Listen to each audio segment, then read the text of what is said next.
Welcome to the arena, Gridiron, presented by Underdog. Woo, woo!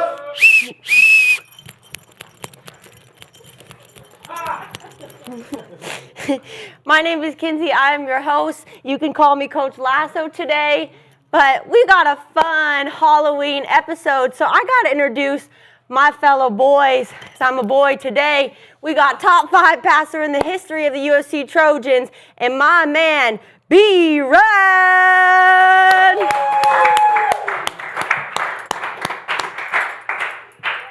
B-Run, B-Run, B-Run, B-Run. Shrink, shrink, blinkety blink. Trying to make me think. Want to go to my sink and vomit. Clean it up with comment. Earth is my planet. Say what? Say what? Then, of course, Super Bowl champion, 5-time Pro Bowler, 2-time All-Pro cornerback, Debo!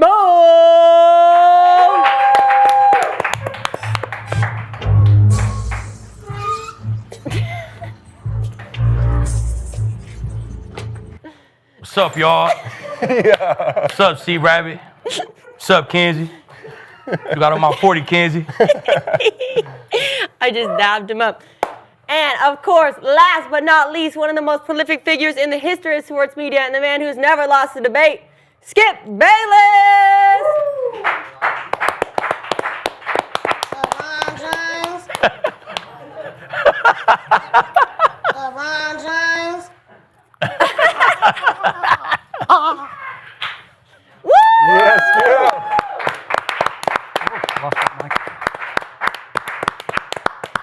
There is no scarier sight than LeBrick James trying to make a late game clutch shot. No scarier sight. LeBrick James. Not LeBrick. How you boys feeling? I'm good. Got little webs on me and shit. Yeah, this is good. To get it together, though. I know it's on the back of us.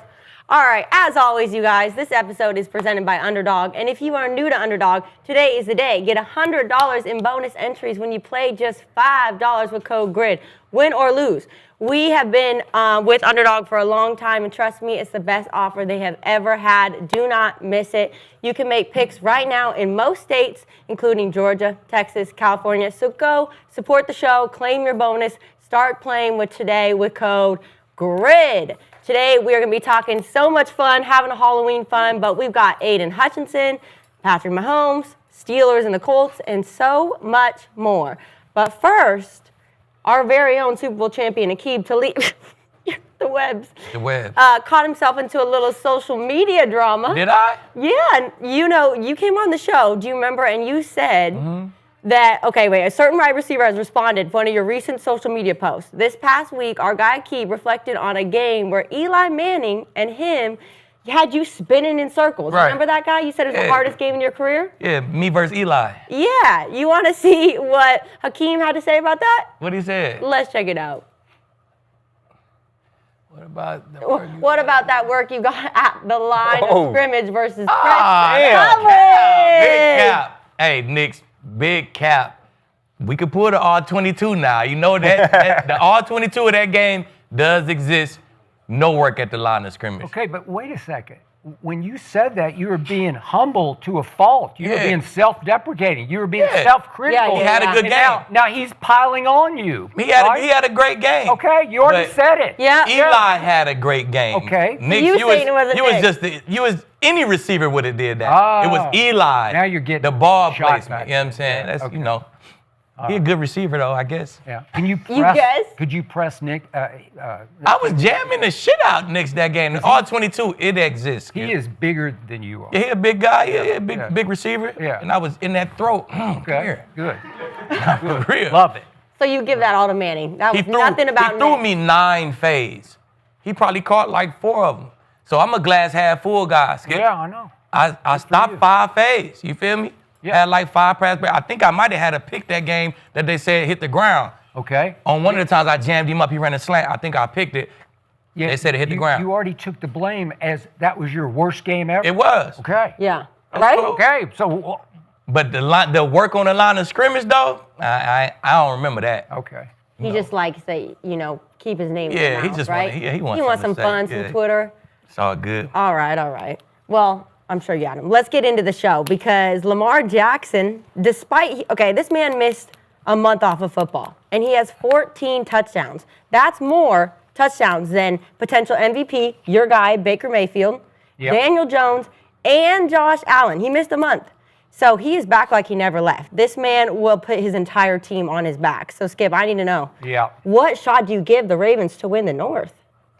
The Baltimore Ravens are going to win the North by default. Ooh. Let's start with our Cincinnati Bengals. Mm-hmm. That defense statistically is even worse than my Cowboys defense. It is the worst in points allowed and yards allowed. Even if Joe Burrow comes back 1st of December, I don't think even Joe Burrow can save that mess, rise above that mess. No. And then the Pittsburgh Steelers, they're 30th in yards allowed. Wheels are falling off on defense. And Aaron Rodgers is now 17th in QBR, and it just feels like all the wheels are falling off in Pittsburgh. I think they're going to lose to the Colts. We're going to talk about that. But if they do, they'll just be a game up on Baltimore. And then do we even need to discuss Dylan Gabriel with Cleveland? So they're out of it. Mm-hmm. So just by default, the team I saw last night didn't dominate Miami because the yards are almost the same. It's 386 to 382. 338 to 332. So it's close. But Miami had 3 chances to score and cashed none of them. And Baltimore had 3 chances to score and cashed all 3 of them, and that was the football game. Mm-hmm. But I started to see what I thought I would see from game 2, 3, 4, and 5 from the Baltimore Ravens because they're starting to get whole again. And Lamar stepped right back in and was just throwing darts and had a QBR of 92. And he hit the tight ends for touchdowns and hit Bateman for a touchdown. And he just looked like Lamar. And on defense, Kyle Hamilton he's almost like Lamar-esque on defense. Mm-hmm. And if you get Marlon Humphrey back and you get Kyle Van Noy back, all of a sudden it looks like a semblance of a respectable defense to me. And Derrick Henry got unwound and maybe even unleashed a little bit last night, and he didn't fumble, so that helped. Yeah. And huge win. Right. So all of a sudden, what's not to like about Baltimore? Maybe not to love, but to like about Baltimore, to rise to the top of this division, which you can argue is as sorry a division as we've ever seen. Yeah, it's so bad. A percentage, should we put a percentage on it? I'd give them about a 30% chance to win the North. Really? Really? So you still got the Steelers? Yeah, because we look at the Steelers, right? They lost to the Bucks, they lost to Seattle. Them 2 damn good football teams, right? Right, B-Rat, C-Rat? Yeah. All right. C-Rat?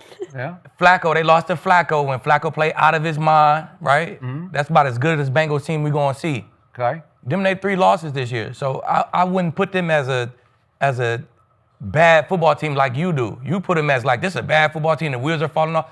I see 3 legit losses on their record, right? So this is what we banking on. We banking on this football team who got wins against the Jags and the Patriots, 2 good football teams. We banking on them going 4-6 in their last 10. And we banking on the Ravens going 6-3 in their last 9. Like, so. But you know that the Steelers right now are ranked 32nd in passing defense? I understand that. But you say the defense wins championships. It do. And it's 2 ways to do it. You can give up a lot of yards. You just got to take that ball away. When they won games, they was taking that ball away. It's been 3, maybe 4 games. They got 0 takeaways, right? Mm-hmm. And you know how they come. So I'm gonna get to how I feel about the Steelers when we get to it. But I just think that's banking on a lot. You banking on this football team who they getting back healthy. You banking on them to just go 6-3 in they last, and y'all to just completely fall off and go 4-6. Like, I don't know. One game, if they go 5-5, I think they win the division. Okay. If the Ravens go 5-4, I think they don't win the division. So it's like very, very small margin of error right there. Okay. And we're just banking on a lot. Upcoming, they got at Minnesota. I get all that. JJ's back. I get all that. And then it's at Cleveland, Jets, Bengals on Thursday on Thanksgiving, and then Pittsburgh at home. And it just looks like 5 straight wins. It do, but just the National Football League. Okay. Like we could have banked on Atlanta beating the shit out of the Dolphins, right? Then the Dolphins just come out, play out their mind, whoop the shit out of them. So it's the league. We banking on y'all winning all these games, 5 in a row. Then it's just a lot. So you you dig didn't like yourself in what a hole Yeah. at the beginning of the season like that. Your ass gonna be in trouble. Simple So as that. you didn't like what you saw from Baltimore last night. Love what I seen from Baltimore last night. Offense, defense, I loved it. But at the end of the day, it was the Dolphins. You know what I'm saying? It should look like that, right? The next game should look like that. If one game don't go how it's supposed to go, you're not making the playoffs. And this 9 weeks of everything has to go exactly how it's supposed to go, that's just banking on a lot to me. Okay, unless Pittsburgh just completely crumbles, right? Or unless the Ravens slip up and lose one game game. they're not supposed to lose. No. Like you can But go they either could way. also win a game that you don't think they're You're going to right. as well. You're right. So- That's what I'm saying. So we just banking on a lot, bro. Y'all got to completely turn y'all season around. They got to completely crumble. Like, I just, I don't see the crumble because they got losses to the Bucs, Seattle, and the best Bengals team you're going to see this year. Like, that team was a Flacco, that was a Joe Burrow-like Bengals team that Flacco did when they beat them. So, I don't know. It's just banking on a lot, man. It's the National Football League. Hey, somebody going to put a stop to that show. Yeah, I give them a shot. I'm with you, Skip. I think they will win the division. I mean, just 5 days ago, they were 1-5, and it felt like they were done for the year. They had a 1% chance. And it to was make the out, playoffs. no playoffs, and then 5 days later, they're now 3-5 and only one win behind the Pittsburgh Steelers.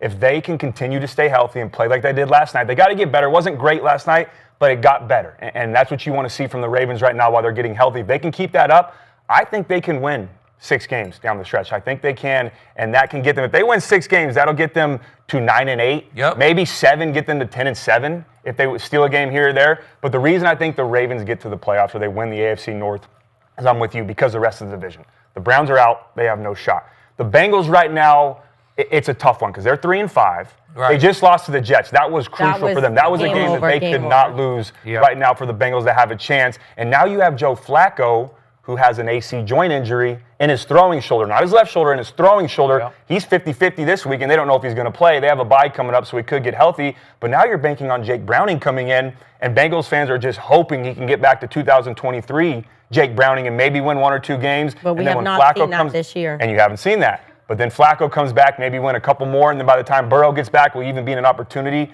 to win the North and go to the playoffs. I think there's just way too many variables right now with the Bengals, so I think they're out. Now the Steelers. It's interesting because they right now are 4-3, and a couple weeks ago they were 4-1, and we felt good. And we thought, hey, they're going to run away with the division. Everything's done. And then the last couple of weeks they lose to the Bengals, and then they lose an ugly loss to Green Bay. That was ugly when Packers came in and beat them at home. And Aaron Rodgers right now is a bright spot on that team. And he's playing as good as we probably thought he should have been to win some games. We thought, all right, if Aaron Rodgers can play right around average, have a couple big plays, he still has a big arm, if he can do these things, then the Steelers are going to have a cakewalk to the playoffs, at least a wild card spot because of the run game and because of that defense. But that defense right now is bad. They're the Right. highest paid defense in the NFL, and they have looked terrible. Skip, you mentioned it, 30th in total defense, 22nd in scoring defense. They're dead last in passing defense with Jalen Ramsey and Slay and Joey Porter Jr., and they just can't stop anybody right now, so I don't trust them. And then last night, I like the Ravens too. If Lamar can stay healthy, he's going to give you a chance to win every single game. He's MVP. He's that good of a player. He's talented. He makes the guys around him better. He was checking plays at the line last night. He was comfortable back in the offense. The defense has been better the last 3 weeks. I know the last 2 games haven't been the toughest, but they did play good against the Rams a couple weeks ago. The game they only scored 3 points, Yeah. but the defense looked good. So if they can stay healthy and keep playing and performing and get some momentum, I really believe they can win the North. So what defense was in the same boat as the Steelers defense 2 weeks ago? Ravens. Okay. So it's the National Football League. You got vets, you got guys like TJ Watt, Big Hayward in the middle, Ramsey, Slate. You got guys But the who gonna Ravens put in had extra injuries time. that they That's got true. back. Yeah. The Steelers are healthy. It don't matter. You play a certain way. You got guys who gonna put the extra time in, see what the fuck we doing wrong. How do we fix it? You got real vets. You could switch it just like that. You know what I'm saying? So, hey, they hang their hat on taking that ball away. Did you They just see better take that Malachi ball away. Starks last night? I did. Rookie. Yeah. He can I did. play. Yeah. He can just Nice, play. nice interception. Hey, it was nice. You can just see he moves right. He thinks right.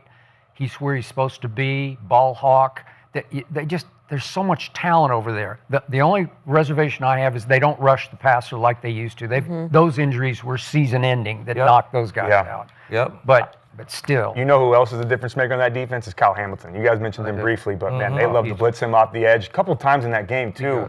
I'm looking at Tua. I'm not going to put this on McDaniel, but I'm looking at Tua, and you're running a weak side run play right into a blitzing safety. That's NFL 101. If you see a blitzing safety, I got to alert, check, go the opposite way. Run away from the pressure, or make sure it's a protected run if you have a fullback or an extra tight end over there. It's almost like Kyle Hamilton knew the play. They did it multiple times, though, but you can't let that happen. You've got to know from your film study, I can't run a weak side run play with the blitzing free safety coming down on the line of scrimmage because it's immediately a negative play. They made up on one of them. It should have been a loss of 10. He cut it back. But he cut it back, and picked up some yardage. But, yeah, just too many mistakes. But Kyle Hamilton, he's a difference maker, and he can get that defense going.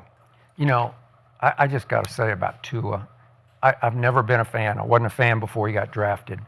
So Miami winds up at the end of the first half with a potential Hail Mary situation.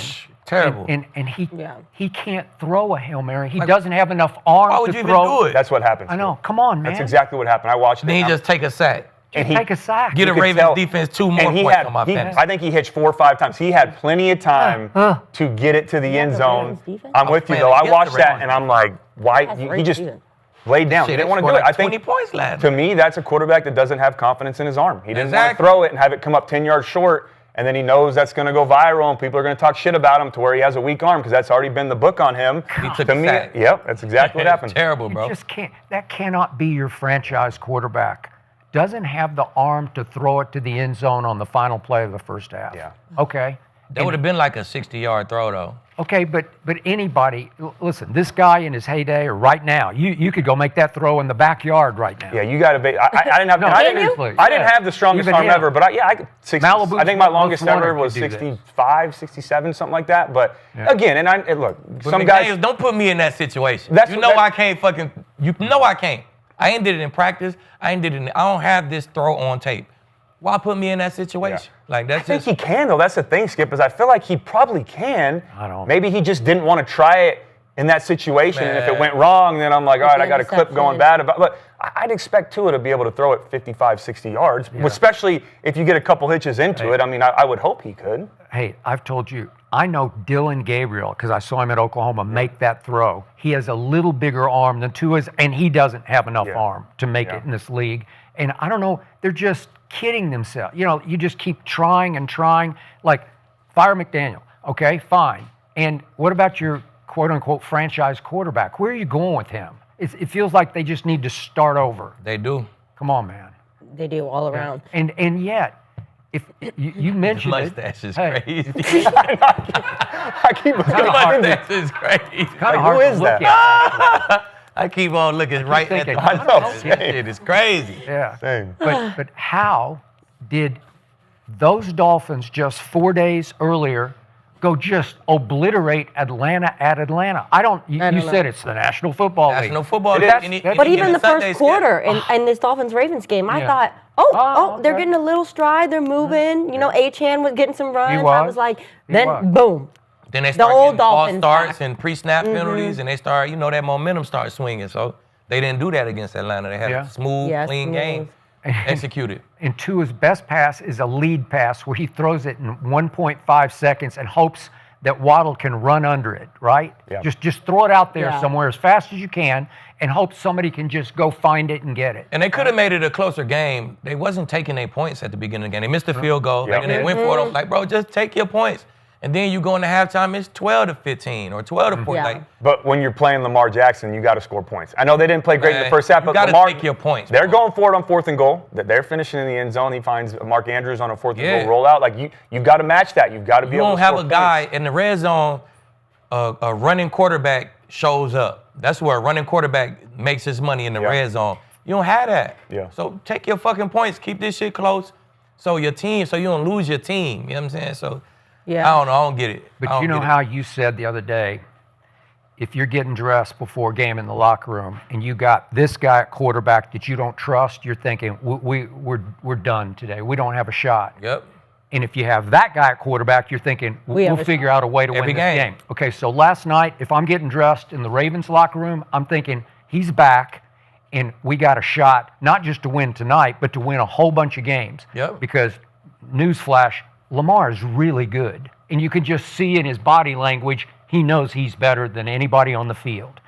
And yet, if I'm dressing with the Dolphins, I'm thinking, I just don't know about this guy, because you never know. He might come up with a decent game, but typically he doesn't. So you're walking on the field thinking, we don't have much of a shot with him. Right? So when we get in the red zone, shit, take our points.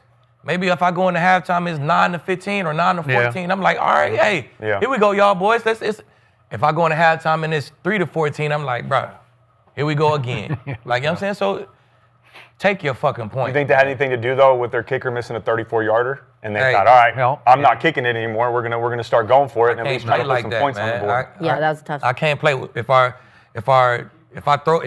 Tua throw the ball and he don't throw a good pass and he miss. I'm not saying, I'm not throwing the ball no more. Like, bro, you got to just play. People gonna fuck up. You got to just play football. He missed one. I'm coming right back to you. If it's 4th down, take my points, man. Let's go. I just think it's too tough to beat the Ravens with 3s. You got to score 6s. It's too tough to put up 3 points and go all those yards, get down in the red zone, have a 4th and manageable situation, and say, all right, we're just going to take 3. Other thing I don't like, too, one of those kicks is I don't like running it on 3rd down. That's become the new norm. It is. On 3rd and 6, you think, okay, I got 2 plays. Let's run it on 3rd down and maybe get a 4th and manageable. Throw it both times. Throw it on 3rd and throw it on 4th. You still have 2 plays, but you run it, you get 2 yards, and they go, all right, wasted play, let's go kick it. I don't like that, man. You just got to have a better plan down there in the red zone for some of these teams. Well, Stephen Ross, the Dolphins owner, he exited in the 4th quarter. He got up and left. So. And he fired his GM this morning. Oh, did he? I didn't think see he that. did. Yeah, he did. Wow. I saw it. He woke up in the morning and fired somebody. Hey, Okay, we had to fire somebody. Somebody got to get fired. That's bizarre to me, though, to fire the GM mid-season. Bro, it's nuts. Bro. When the play, obviously that, and you got to take his frustrations out on somebody. Right? All 3 of y'all gonna get fired eventually.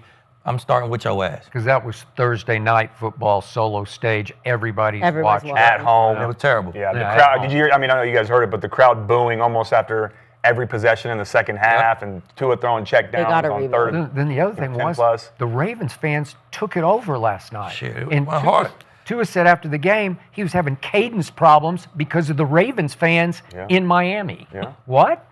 The Lamar fans. Yeah, Lamar fans. Lamar Jackson effect. That's a good point. Yeah. Well, 65% of the chat thinks the Ravens are going to win the North. I don't think it really matters at this point, though, because Lamar Jackson's going to bomb the playoffs, and they're not going to be a competitive team. I think, who knows? You know how that goes.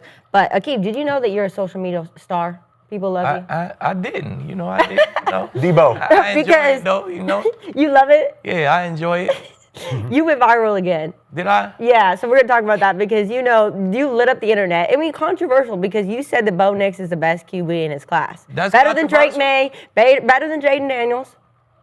Back that up. Why? All right, so I say my opinion based on numbers and wins. But looking at the numbers this year, well, right? We can't do that. Because Drake May has more yards, a better passer rating, less interceptions. Right. But last year counts. Like, you just can't scratch what you did last year. Sure. It does. You know what I'm saying? Last year, he had like 15 touchdowns through the whole season. They got that right now. 10 games left. Everybody got 15 touchdowns. He had that for the entire season last year, and he threw 10 picks last year. So that knocks you down to me. You know what I'm saying? If we took the names off of it, take the names off of it, all right? We take that class, right? And I say, Kinsey, who do you want? The one who's got more touchdowns than anybody. He got more yards than anybody. He got more wins than anybody. He came in the league. He took his team to the playoffs. And right now, his team is 6-2, looking like one of the top teams, winning this division, looking like one of the top teams in the AFC. Would you take him, or would you take the guy who was 15 touchdowns, 10 interceptions last year, and now he's looking pretty good this year, and his team is looking like one of the top teams in the AFC? Or would you take the guy who went to the NFC Chip last year and is on the shelf right now? I'm taking that guy. He got 2 touchdowns and 1 interception. We hasn't even seen his face this year. So who are we taking? Or are you taking the other guy who could scramble really, really good? Wait, he just don't win. Who's got 2 touchdowns, 1 interception? I don't know what Jaden Daniels got. He's got 9 and 1. Yeah, 9 and 9 1. touchdowns, Yeah, 9 and 1. But one of them's a rushing. He's unavailable, right? He on the show. He played out of 8 games. How many games he played? 4? Yeah, 4, 5. You want that 4 and guy? a half. That's the guy you want? You can't help an injury, though. You can help an injury. You know what I'm saying? You sit your ass in that pocket. You go down when they come to hit you. Fair. Hey, you can't help an injury. You know what I'm saying? That's part of, you know what, when I say sophomore slump, You know what a sophomore slump is? Is I play a whole entire season for Kansas, right? Boom. Right after that season, I got to go start training for the combine. Boom. Right after that, I get drafted. I'm straight to rookie minicamp. But would you say that Bo Nix is a better quarterback than Joe Burrow just because of injuries? Joe Burrow's been gone 3 full seasons. All right, well, You would I'm still gonna get to say that. he's a better. I'm just sophomore slumping real quick. Okay. I get drafted. I go straight to rookie minicamp. Boom. I get a short little break. I'm straight to training camp. Boom. Then I play an entire NFL season that's way longer than the college season. Then I come back and bro, it's all that whole year worth of shit. It's really 2 straight years of football. It wear on your body. The next year, you start getting hurt. You start getting mentally drained. They call that a sophomore slump. The injuries are part of the sophomore slump. You know what I'm saying? It's part of it. You feel me? It's your body wearing down from going for that long. He went all the way to the NFC chip. He was still playing in January, end of January. He still was playing football.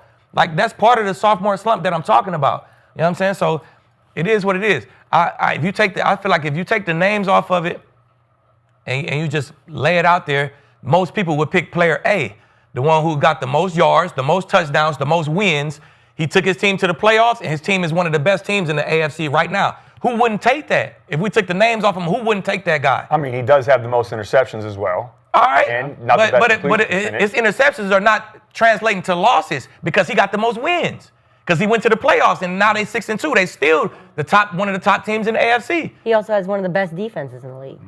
That's part of football, though. That's just what you got. At this real quick. Go ahead, Skip. Do you Please mind? do. Please do. I think your argument needs roast sparks. That's what I think it needs. Why though? But why though? This is the worst argument out I've Roast ever Sparks. heard. How? Seriously. How? So Roast you're not going Sparks. to take that guy? You're not going to take kidding? player A. Jaden Daniels had the greatest rookie quarterback season we have ever seen, and Right. it ain't even close, man. So what has he got this year though? Well, you saw it. He sprained his knee and he pulled his hamstring. And when he did come back That's who you want. when he came back against Dallas, he was minus his top 3 receivers at Dallas. I don't That's know who what you want. You and want the he's guy who got the sprained he's still 8-1. Come on, man. So you want the guy with the sprain?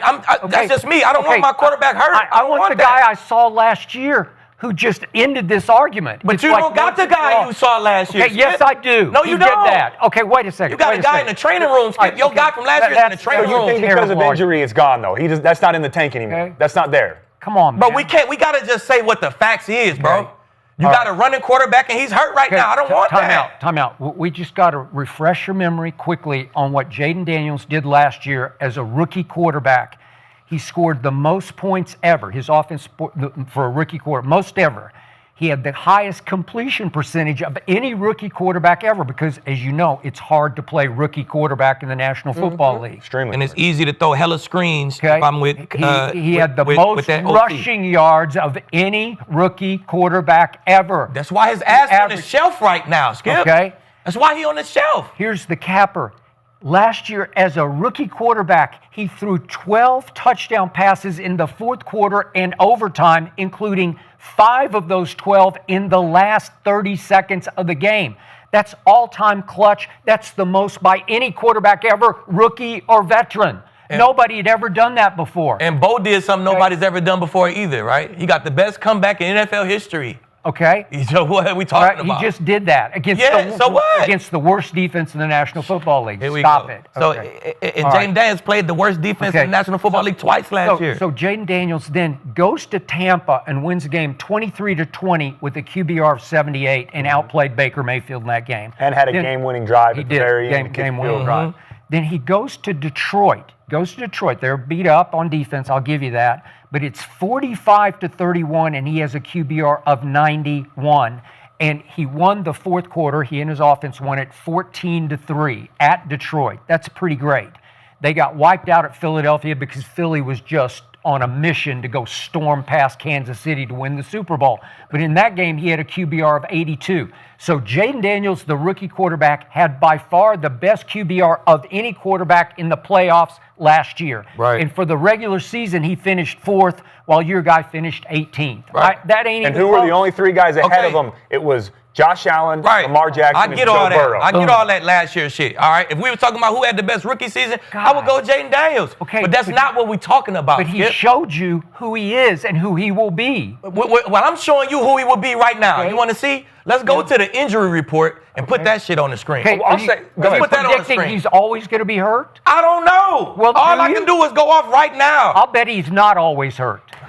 Hey, Okay. well, that's you predicting the future. Okay. All I can go is go off the facts. And he on the shelf right now. I don't want I want a quarterback who's played every game, who took his team to the playoffs last year. I don't give a fuck about no QBR and completion percentage. Did we go to the playoffs or not? Yeah, we went to the playoffs. Was we Yeah. trash before he got there? Yeah, we was fucking garbage before he got there. Okay. He took over a garbage team, turned them into a playoff. But But team. so were you're the describing Commanders. Jaden Daniels as well right now. They were But supposed I to know, be in a rebuild. I get that, but you know And what they I'm go not. 12-5 You with know a the new head difference coach. between them? Bo is available right now. Jaden Daniels is on the shelf. Well, That's my only argument with Jaden. So He's what if hurt Jaden right now, comes, bro? He comes back this week. He's coming He's back. coming back this week, and he goes for a run. What are you gonna say then? I can't if Yeah, those are ifs. Yeah. I hear you. Those are ifs. if Those are my ifs. aunt had nuts, she'd be my uncle. You know what I'm saying? If was a fifth, we'd all be if fucking was a drunk fifth, right now. we'll all be drunk. I can't go off the ifs. All I can go off is the facts. And the fact is, I'm not going to take the quarterback who in year 2, he's missed 4 games, and this dude is healthy, playing great, and he in the playoffs right now. I'm going to take the winner, bro. I'm addicted to the playoffs and the winning. You know what I'm saying? I don't care about QBR and this percentage. And that's for Skip. That's for Skip to read off his list. I don't give a fuck about that. But if we're looking at a full season, We Jaden are Daniels- looking at a full season. Last year, he had more wins than Bo Nix did. Right, okay. Total, though. If we go off total wins. What is it? I think Jaden Daniels has 14 now. Bo's at 16, maybe? Yeah, so I'm going to take him. Okay. He's available. He's available. If you tell me he's going to miss this many games, he's going to play every game. Man, give me him. They both going to be in the playoffs. But he's going to miss games he's not. Give me him. But you always talk about, your biggest argument's always been, what do guys do in the playoffs? Right. Especially about Herbert. Right. In the playoffs, Jaden He's his Daniels. babies, though. He did it But one you time still in the can't playoffs. discredit that because Jaden Daniels not had the best discrediting it. QBR out of every quarterback He had a in the great NFL in the playoff playoffs, run. and he went to Tampa and beat them, and then he went to Detroit, who had Yep. the number 1 seed, and beat their ass. And that's why I Dominated take that him football game second. in That's why I Detroit. take him second over May. That's why I take him second. Wait a second. Because he had a great May is playoff run. Healthy, and his numbers are better than Bo's. So should we take He got Drake 200 May? yards. He got 200 yards and 2 less picks than Bo. Okay. Total for the 2 years. All right, Yeah. that's Yeah, and gravy. I- Okay. But what did you do your rookie year? Yeah, that's that hurt. shit counts. Oh. That hurts. Your Oh, rookie year counts. wait. You said it didn't count for Jaden Daniels, right? I don't Shit. know. And you ain't I don't listening know. to me then, Skip. I am He did. He listening. did. He's You ain't just listening to saying. me. He's saying basically what you're saying is Jaden Daniels and Bo Nix rookie year is comparable. Yep. But he gets the edge because this year he's outplaying him because Daniels is on the bench or he's. You don't hurt. You hurt. That's it. That's it right there. Thank you, Cody. Thank you, C. Rabbit. No. Hey. That's a good sum up of my argument right there. Hey. You know what I'm saying? No, but I'm still on the Jaden Daniels train. Let me Yeah, let me yeah. let me let me Just stay dive on into it. this. Just stay Let me on the dive into train. this a little bit. This is my argument. We see who we watching in the playoffs this year. If we will. But we're talking, in my opinion, who's the best quarterback in the 2024 class overall. we are. I think it's a 3-man race. J.J. Yep. McCarthy, haven't seen anything. He's got to be available. He's Yep. out. The other guy right now, Michael Penix Jr., we talked about him yesterday. I'm not out on Penix, but 9 starts, just not Agreed. enough data to tell or Agreed. evidence to know what he's going to Yeah. be. Caleb Williams, they're winning right now with Ben Johnson, but I don't think he's consistent enough to be in that conversation. So it's really down to 3 people. Yep. The first one was Bo Nix. I like Bo Nix. 52 total touchdowns in the first 2 years. 44 of those are passing touchdowns. That's 5th all time. Come on for a now. quarterback in their first That's 25 for y'all to games. spit out the stats and Playing all that good shit. football. He is. But he Spit also 'em has out. 17 interceptions, and you can't deny there's games where he's hot and cold. He lacks consistency at times. He's not – the first 3 quarters against the Giants, against a bad defense, that was tough football to watch. Now, they turned it on in the 4th quarter. They've scored 77 points in the last 5 quarters combined. That's good football, but you're playing the Giants, and then the next week you play the Cowboys. Skip, no offense, but that defense is not playing good football right now. But the other person I think deserves credit in this conversation is Drake May. We kind of pushed over him real quick or breezed past it. He's playing some damn good football. He is. He's Damn playing at good. an MVP level in New England quietly. He's starting to get a little recognition, but early on this year, since they lost to the Raiders in week 1, it felt like, all right, Vrabel's first year, let's give it time. He's been playing great lately. I mean, he's comfortable in the pocket, really good with that offense. Most accurate passer right now in the NFL, and he's not just dinking and dunking. He's pushing the ball down the field. 72% completion percentage when throwing down the field, which is first in the NFL right now. He is playing some good football. I love, too, that Vrabel brought in Josh McDaniels. I spent a year with Josh McDaniels. That man knows how to coach an offense. Wasn't the best head coach, I get it. It doesn't work out for everybody. But when it comes to an offensive mind, in my opinion, he's the best in the NFL. He is that good. One of my favorite all-time coaches. Now, the argument against Drake May right now, though, is that the strength of schedule hasn't been the best. Right? That's the biggest argument because 4 of their wins have been against New Orleans, Tennessee, Cleveland, and Miami. And the other win is against Carolina. They have a good one against the Bills, but they also have a loss early in the year against the Raiders. So it's up and down. It's a mixed bag, but I've got to be consistent. I've said Daniel Jones has been playing at MVP level. It doesn't matter, who you play. It matters how you play. So I've got to say that Drake May is playing some good football. But to me, for everything that you said, Skip, Jaden Daniels is number 1. He did it in the regular season. Oh, man. Hey, y'all like y'all quarterbacks on the shelf a little bit. Hakeem. I don't. Hey, you can't overlook last year, though. The fact that he goes. I'm not overlooking last year. They were supposed to be in a rebuild. That was a team that was like, all right, we drafted 2nd overall. We got a new head coach. We got an older roster. We've got some vets that can maybe play, but we don't know really what we're going to have. And he goes out there and they go 12-5, and they go all the way to the NFC Championship game. They beat Tampa Bay at Tampa Bay. Then they go beat Detroit at Detroit, and he has the best or the 4th best QBR in the regular season and 1st in the playoffs. It's just hard for me to overlook that. Y'all like to play the if game, right? No, those are facts. All right, yeah. So if the Commanders don't make the playoffs this year, looking like they probably not. If they don't make the playoffs this year, and Bo does make the playoffs this year, so he done made the playoffs both years he's been in the league. He made it 1 out of 2. He made it 1 out of 2. Then what? What we talking about here? He's still better? It's the if game again. We don't know. Like, he's this still is to better? your point. You're playing the if game. Like, man, come on, man. Wait a second. Do you remember Trent Dilfer and Brad Johnson winning Super Bowls with all-time great defenses? You think this is an all-time great defense. So isn't that advantage Bo, where the defense can carry him? This is not a Trent Dilfer. It's Skip. Come on now. Yeah. I'm just saying. What he is, 4th all-time, 52? 5th all-time and touchdown passes. Come on, to the Skip. first This ain't no 25 Trent games. Dilfer No, situation. and I'm with you on that. It's not. It's a different situation. Bo Nix is a good player. Okay, but here's my problem. I like my quarterbacks to be calm, cool, collected, and Jaden Daniels is that. He is. Bo Nix is Red Bull's quarterback. He came out against the Cowboys like this, man, and I'm thinking, I got this. I came out against I don't know what I'm doing. He scored on 7 out of 9 possessions. Okay, yeah, but he throws a pick to start, and then he misfires way wide right to Cortland Sutton. And then he just went on to drop 44 on your ass. Because we are that bad, but we had you on the ropes. It should have been was never on the ropes. 14-0 would have been ropes. They was never on the ropes. Yeah. Ropes for you. You 44. It was the final score was 44 to damn 19 or some shit. I mean, I watched Bo Nix couldn't score a point going into the 4th quarter against the New York Giants. Would you like, all right, I want this guy. I couldn't score a point against this, and then in the 4th quarter, I just came up, boom, hit their ass 33 points. Would you put that game on your resume as a quarterback? Yeah, absolutely. You would fucking love it, right? When somebody talk about the greatest comeback in NFL history, who would they talk about? They would talk about Cody. You know what I'm saying? Yeah. Come on. I hear you. It is what it is. I'll say this, he had an excellent 4th quarter. I will disagree with you a little bit on that. I like calm, cool, and collected, but I like that shit from Bo Nix, man. He has. Man, come on, man. I don't want to put him in the Baker category, but when he was fired up with Sean Payton on the sideline, that's a winner, man. That's a guy that's competitive, that gives you a chance every Sunday. He like it when it's Baker though, but he don't like it when it's Bo.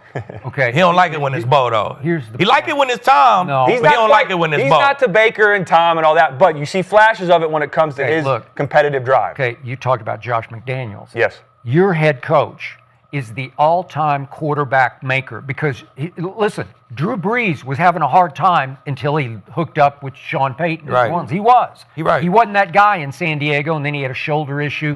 And Sean, you want to talk about a quarterback whisperer? Because he's literally whispering in his ear. He's calling the right play for the right guy at the right time. I'm going to give Sean some credit for that. So Sean thinks the world of him. Cliff Kingsbury. Cliff Kingsbury don't get no credit. No, he's good. He's a great OC as well. Okay, but I'll take Sean over Cliff Kingsbury any day or night. That's you. Okay. Well, you would too. Yeah, of course I would. Yeah. Of course I would. Not everybody wouldn't. You know what I'm saying? Some people might think Sean is old school in how he do things. You know what I'm saying? Yeah, I might be on that. He run that old school offense. I see that. But I watched Cliff firsthand at USC for a couple of years when he was helping out Lincoln Riley. So I'm Cliff was at Texas Tech, dropping 70 a game and shit. Like, come on, man. He a real different era. He a real offensive guru. You know what I'm saying? Manziel won the Heisman as a redshirt Same freshman. with McDaniels. You know what I'm saying? So all three of them got great OCs. Yep.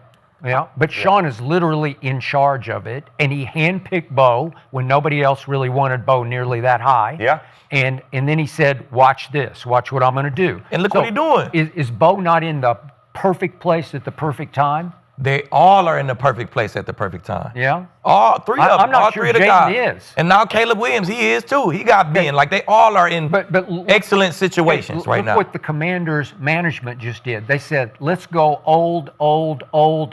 And they're playing old because they said, let's go for the throat with our greatest ever rookie quarterback in his sophomore year. Let's see what we can do with the Von Millers of the world, right? And what has happened? That's on them. Okay, all right, but it's Jaden's in the wrong place at the wrong time. Man, Jaden is in the great. It was good last year then, right? Okay, McLaurin's out again. McLaurin's been up and down all. And he is. It's been a disaster. Do you have him on Whose your? fault is that? I did last year, and then this year I was like, good. nervous. I'm glad. But okay, the audience has spoken. First place with 52% of the votes, Jaden Daniels. Second place, Drake May. Wow. Third place, Bo Nix. All right, well, look, listen, chat. We'll just see who we watching in the playoffs. You know what I'm saying? Well, we'll see who we watching yeah. in Hey, the playoffs. I'll tell you what. If you go watch some Drake May film this year, though, man. I got to give He's a shout out to I'll Drake. watch He's him. playing some damn good football. He is. He's playing really good QBR for is Daniels' great. offense. He's 6-2, both 6-2. That's what I look at. We are going to see, though, this weekend with Bo because we got the battle of the defenses this weekend. Yep. And Houston Texans, they're ranked number 1 in total defense right now. Broncos, though, ranked number 1 in third down and red zone defense, so also looking good. So, Aqib, Broncos Texan, who's going to win? What's the score? Broncos to get it done. We're going to miss Pat, you know what I'm saying? But this, I don't feel like this is a high-powered passing offense. Yeah. So I think our it's going to be the trenches that get it done. It'll be close. It'll be a nice dog fight in Houston. They play everybody tough. They probably played one of the toughest schedules in the National Football League. They played damn near everybody. Yep. And they always play them tough. So they'll play us tough. And I say we get it done 21-17. Okay. All right. 21-17 in Houston. Yeah, I think it's going to be low scoring. I have the Broncos winning as well. This is going to be a big game. I mean, you got two young quarterbacks that are up and coming in this league. I really like C.J. Stroud. He's been sophomore slump. You want to talk about a sophomore slump? He struggled a little bit. Yeah. Starting to get hot lately. Bo Nix, 13 touchdowns, only 2 interceptions on this 5-game winning streak. But they have other guys on offense right now for the Broncos that can help them out. Dobbins, some other guys on the outside. They can pick up when Bo struggles. Right now with C.J. Stroud, he is their offense. Their success relies on his right arm. And their 4 losses, 3 touchdowns, 4 interceptions. And their 3 wins, he has 8 touchdowns, 1 interception. He has to play great for them to have a chance in this football game. Yep. You talk about defenses. If you're Aqib Talib, if you're a guy that likes watching defenses, make sure you watch this game. Texans are first in both total and scoring defense, only giving up 14 points per game. The Broncos are 5th in both total and scoring defense, only giving up 18 points per game, but something has to give in that game. And what is that going to be? It's which quarterback doesn't make the crucial mistake. You have to understand when you're a quarterback in this type of game, I played them before, when it's going to be a defense-dominated game, you have to know I might not have a ton of passing yards. I might not have a ton of touchdowns. We might not have great drives. We might have a couple 3-and-outs. But what I can't do is compound the problem. I can't make a bad play worse and have a costly turnover that puts their offense in an advantageous situation and puts your defense with their backs against the wall. You've got to be smart with your decision-making. The other thing to keep an eye on, I mentioned this briefly on Tuesday, is that Denver pass rush going up against the Texans offensive line. 36 sacks so far this year. Vance Joseph is dialing up those pressure looks. They have multiple guys that can get it done, and the Texans have struggled to protect C.J. Stroud. That's going to be big this week for offensive coordinator Nick Caley. He's got to be great with his game plan for that pass rush and allow C.J. Stroud to get some throws down the field. But overall, I think it's going to be low scoring. I got the Broncos winning 20-17. I hear and respect every point you guys just made, but I can't believe I'm going to do this. I'm going to bet against the sure first ballot Hall of Famer number 10 for the Denver Broncos. I'm going to bet against Bo Nix in this game. I mean, you just did the last 5 weeks in a row, so it's nothing new, Skip. It is new, because the first time I did was Cowboys, and you got me on that. I give you this. But now, Bo Nix is going from playing one of the worst defenses in the league, the worst on that day against him, to by far the best defense. If you look at the stats, they got a Grand Canyon between them in second place in defensive stats, both points scored and yards allowed. This is going to be a defensive struggle, and don't underestimate, Nico Collins is going to be back. Christian Kirk is going to be back for the Texans. And those 3 kids from Iowa State, Rose and Schoen, against your San Francisco 49ers last week at Houston, and C.J. Stroud, started to get back control of himself. He is. 30 of 39 for 318 against your guys. It was impressive to me, even though you've had Dominated the Yeah, game. he just dominated the game, and they ran it for 156. I just saw flashes of, okay, if they can just be a semblance of a credible offense with this defense, especially at home, you guys are going to have a long, hard fight. This is going to be a slugfest, man.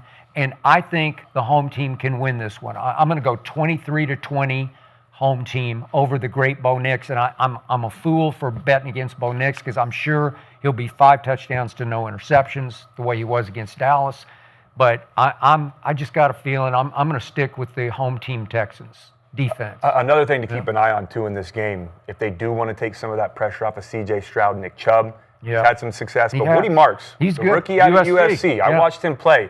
He's a damn good running back, both as a runner and as a receiver out of the backfield. He led all of college football during his career as a receiver out of the backfield at that running back spot. So that's something they could use against that defense to help him out a little bit. You feeling good about it? How does that make you feel? Yeah. I need to know. They're going to need the SC running back, Nico, Kurt. They're going to need all them motherfuckers, all right?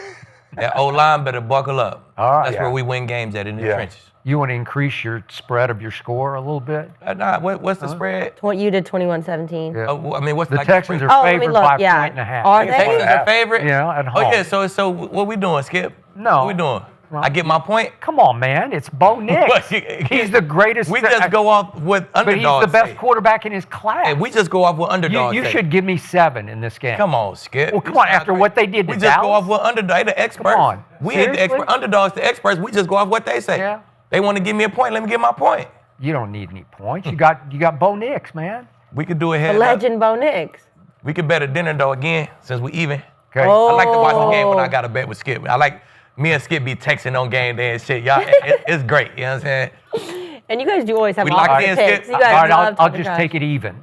Just head up. Oh, yeah, no, head up. No We can take point a and head a up. half. I'll take Okay. that head up. Okay. We don't need the point. Even for a dinner. Done. Even for a dinner. There we go. You guys Thank heard you. it here first. What do you want To to you. eat? What do you want to eat? I'm a sushi guy, especially when I'm You're in a LA. sushi guy? I Ooh, love sushi. sushi. Really? Well, they're Hey, good. You like Hey, sushi too? Broncos win. Do I Okay. get to maybe an app? Maybe can I come hang out Yeah, for? you come, All right, cool. Skip got big, An app? The Broncos win. Skip got big pockets, man. It's all good. Just come join us. The man. boys are going to dinner. All right, let's talk about some real legends, because if we look at Patrick Mahomes next to Tom Brady before age 30, okay, I know Tom's the GOAT, but I'm going to say delete the rest. We're talking before age 30. I'm going to put him just like you did, back to back, no names. We got Patty, 34,000 yards compared to Tom's 21,000, okay? That's a huge jump. Touchdowns, Patty, 262. Tom, 197. Huge jump. Interceptions, Patty, 78. Tom, 100. So, before 30, Patrick's stats are kind of dominating Tom Brady. Cody, how close is Patrick Mahomes to passing Tom Brady as the GOAT? Before I get into that, I didn't know we were going to have those stats up, but context matters. Okay. Context Because who is his offense coordinator, Andy Reid? What do they like to do? Throw the football. Patrick Mahomes during that time has 530 more passing attempts than Tom Brady if we're looking at those stats. But he has Good less point. interceptions. Okay, true, but we're not looking. Interceptions are closer than the yards and the touchdowns. That's what everyone looks at. Who has the most yards? Who has the most By the way, touchdowns? Kinsey, are you making a case for Mahomes? Yeah, that sounded like No, you I were. hate Mahomes. I'm just trying to be You devil's hate advocate Mahomes? here. Oh, okay. I'm trying to be devil's advocate. You sound like you love him. my job here. I like, You know that, I Debo? like to tell lots of hoes. I ain't gonna lie. You know what I'm saying? they look better Wait, on are him you for taking sure. selfies? I'm just checking the mirrors. Her phone got a mirror. Skip. It's 2025. I got it. We got built-in mirrors on our It phones. looks Skip. selfie-like to Saying. me. No, I'm hoping you guys all say Tom, but I got to I do am. my job I'm gonna here. Lay say out this. the numbers. And you can't discredit everything. If we're talking GOAT, you've got to look at everything. Patrick Mahomes is going to go down as one of the greats. I don't think anybody will argue against that. But right now, I don't think he's even close to Tom Brady when it comes to the GOAT. To be the GOAT, you have to sustain success for a long period of time. You have to be the best at your position for a very long time. And Tom Brady did that. Patrick Mahomes has been great first 8 years, but he has to do that for at least another 8 to 10 years to be considered the GOAT. And we throw around the term GOAT a lot nowadays and put the emoji out. But when you're talking about GOAT, singular, the greatest of all time at their position, Tom Brady is above everybody else. I'm going to give you some of the stats why. He leads the NFL in passing yards, passing touchdowns, and completions. He has 251 wins all time. That's the most, more than anybody. He has 13 consecutive seasons with 10 or more wins, and he also has 20 consecutive seasons with a winning record. You could also argue, Skip, in 2008 when he got hurt, he was 1-0 during that time, so it could be 21 wins. Yep. He's got 19 division titles. He's got 35 playoff wins. Put that in perspective. 35 playoff wins, that is more than 27 other franchises in NFL. He has more wins individually than 27 other franchises, and he has multiple other records. Not one team in the NFL has a winning record against Tom Brady. You could also argue that he has 3 Hall of Fame resumes. In his 20s, he had 3 Super Bowls. In his 30s, he had 2 more Super Bowls and 300 touchdowns. And in his 40s, he had 2 more Super Bowls and almost 200 passing touchdowns. All 3 of those individually could be their own Hall of Fame resume. And then let's look at them head-to-head on the biggest stage. They play in the Super Bowl in Tampa Bay. What happens? Brady goes out and wins 31-9. He throws 3 passing touchdowns, has a 76 QBR. Mahomes throws 0 touchdown, 2 picks, and a 42 QBR. He also beat them at Arrowhead with New England a couple years before that when they went head-to-head and they went to the overtime. But what I think hurts Mahomes the most right now is his production in the Super Bowl. That's where the argument for me differs. In 10 Super Bowls for Tom Brady, he has 21 touchdowns and 6 interceptions. When you look at Patrick Mahomes in his 5 Super Bowls, 11 touchdowns, 7 interceptions. Tom Brady in the Super Bowl has a plus 36-point difference than his opponent in the Super Bowl.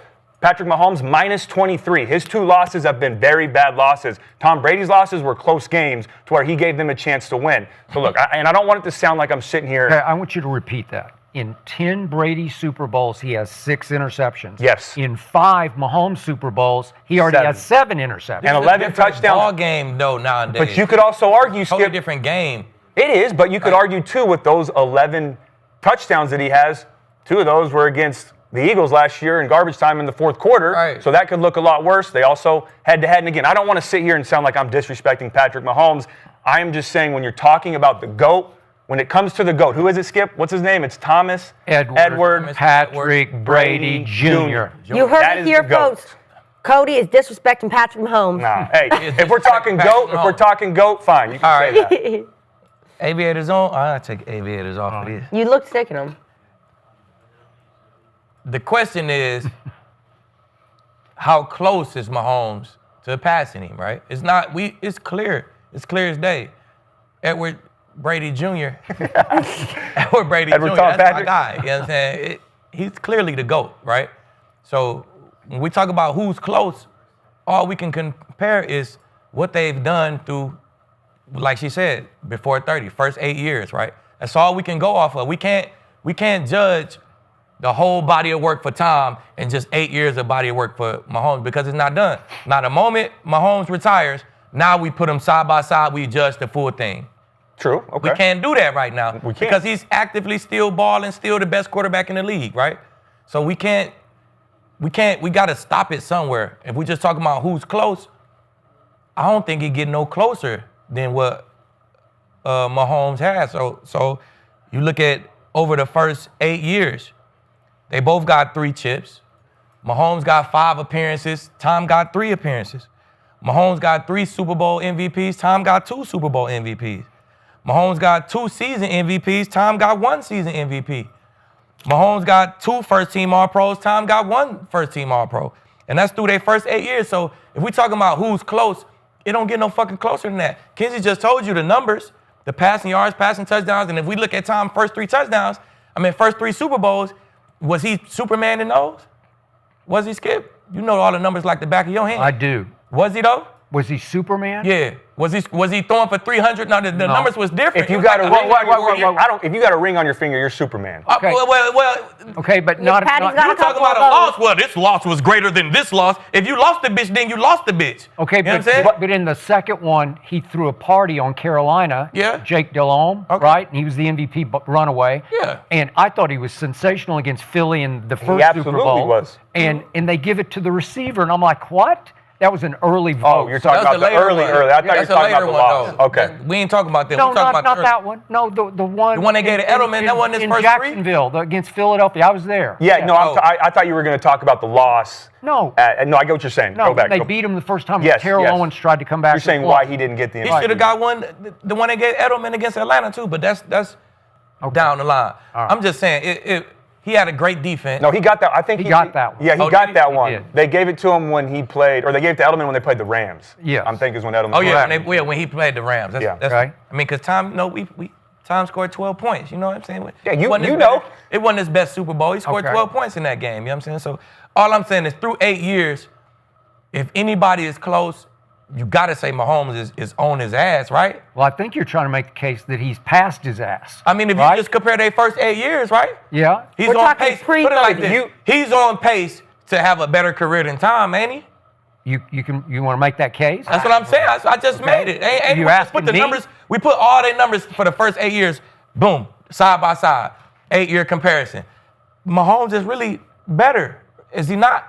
Yeah, but the question is he close to Tom Brady when it comes to the GOAT? Not who's the closest, Right. not where his first 8 years is he GOAT close? worthy. Is he not close? If you No. take your first 8 years and you take his first 8 years, that's not close. If we're talking about, I think he's the closest. I think he will be So when it's that's all not said and done. close? I think he could be the GOAT when it's all said and done. But if we're talking about that means you're close. right now in perspective, no, he is not close. How? Because of what Tom, I even said, to be the GOAT, you have to do it for a long period of But time. he's done it for a long period of time. He did it for 8 years straight. And Tom did it for Okay. over 2 decades, But is what we I'm can't saying. count all that. Can we count all And he that? had 3 different Hall of Fame resumes. Can we don't- do all that? But this is playing the if game again. We don't know what Mahomes is going to do. Mahomes got one Hall of Fame career right now. Agreed. So he's on pace. Okay. That's all we All can right. go off of. All I'm saying is we can't go off of nothing but the body of work that you had so far. Okay, my turn. Yeah. This is already over for Patrick Mahomes. He's already lost the GOAT race to Tom me Brady close my through, phone. what's it, 8 years? It's over. He is disqualified because Tom Brady never had one single Super Bowl performance as lousy as Patrick has had, really 2.5. He almost had 3 disasters, and he's had 2 disasters already. Brady had no disasters in any Super Bowl, even the ones he lost. I can just show you. Because remember, his first 6, Tom Brady's, and I know you're saying it's body of work, but remember, he wins his first 6 with game-winning drives in the fourth quarter overtime for all 6 of them. Yep. And then his 7th one was against Mahomes, and Mahomes stunk in that, and Brady shone in that, so he completely outplayed him.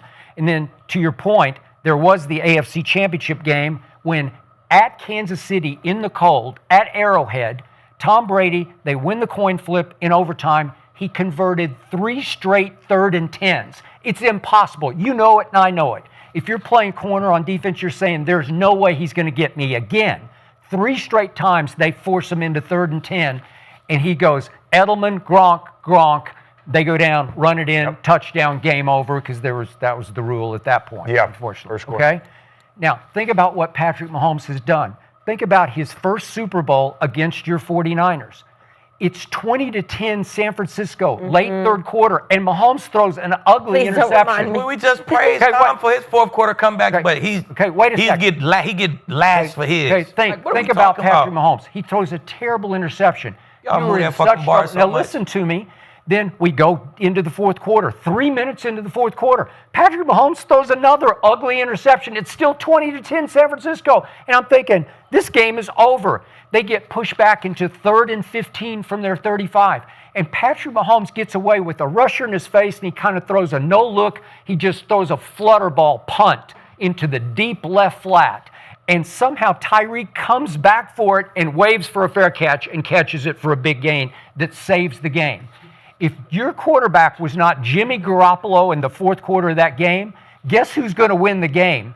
Your team is going to win the game. But I'm looking at Jimmy G in the fourth quarter. He was horrendous in that game because he goes 3 of 11 in the fourth quarter with an interception. He's been horrendous the rest of Yeah, his for career. 36 total yards. And you have Emmanuel Sanders wide open at the goal line, and Jimmy G misses him with a late throw, or we're having a different conversation right now. That's Patrick Mahomes. And he was great late in that game. I give you that. But listen, if it's any other quarterback except Jimmy G, we're having a different conversation, and he's going to be the lowercase go to that game, as in the guy you blame for the loss. Okay? So then we go to the second Super Bowls against Brady. And Mahomes, as you point out, is 0 touchdowns to 2 interceptions, and Tom's 3 to 0. Yeah. Well, it's just he completely got outplayed in that one. Well, that's a big stain on your resume because the GOAT out-goated you head-to-head in a Super Bowl. And then the third one, it's the first one against Jalen Hurts. Jalen Hurts completely outplays Patrick Mahomes in that game. To me, Patrick threw for a grand total of 182 yards against Jalen Hurts. Jalen threw for 304 in that game and ran it for another 70. So in just total yards in the game, Jalen Hurts has 374 to 226 for Patrick Mahomes. But what happened? Jalen's up 14-7 at the 50-yard line and just loses the handle on the football. I've never seen anything like it. It's the only big mistake I've ever seen him make where you just said, what was that? He just lost the ball. No, nobody's around him. He just lost the handle. One hop right up to Nick Bolton, houses it. And all of a sudden it's 14-14. It was hard for them to overcome just giving the Kansas City Chiefs 14, making it 14 all. All right, I give you the second one against you guys. He was great in that game. I just give you that was a great Super Bowl. Okay, I mean, it goes to overtime. Yeah, but Patrick it was a fight. Nothing wrong. It was a great fight. He had QBR 76. Your guy Brock Purdy has 71. So they both were very good in the game. But I'm going to give Patrick that because he was great late in the overtime, had a big run. So I give you all that. But then what did we just see in the last Super Bowl? Patrick Mahomes had a QBR of 10 in that game, and it's 40-6 with 3 minutes left. It's 40-6, and you're trying to make a case that he's right on Brady's ass? I'm like, stick that up somebody's ass because that's just wrong. No, Just I'm move the serious. bar so much, bro. Okay? No, I don't. Move the bar so much. So I've got the first one was a near stinker, and then But it was a great fourth quarter comeback if you ask the Chiefs fan. against Jimmy G. Okay, Who cares? It was against the Niners defense. That's what it was against. All right, but Jimmy G didn't play one snap against Patrick Mahomes. Okay. It was the Niners defense. Was they not good?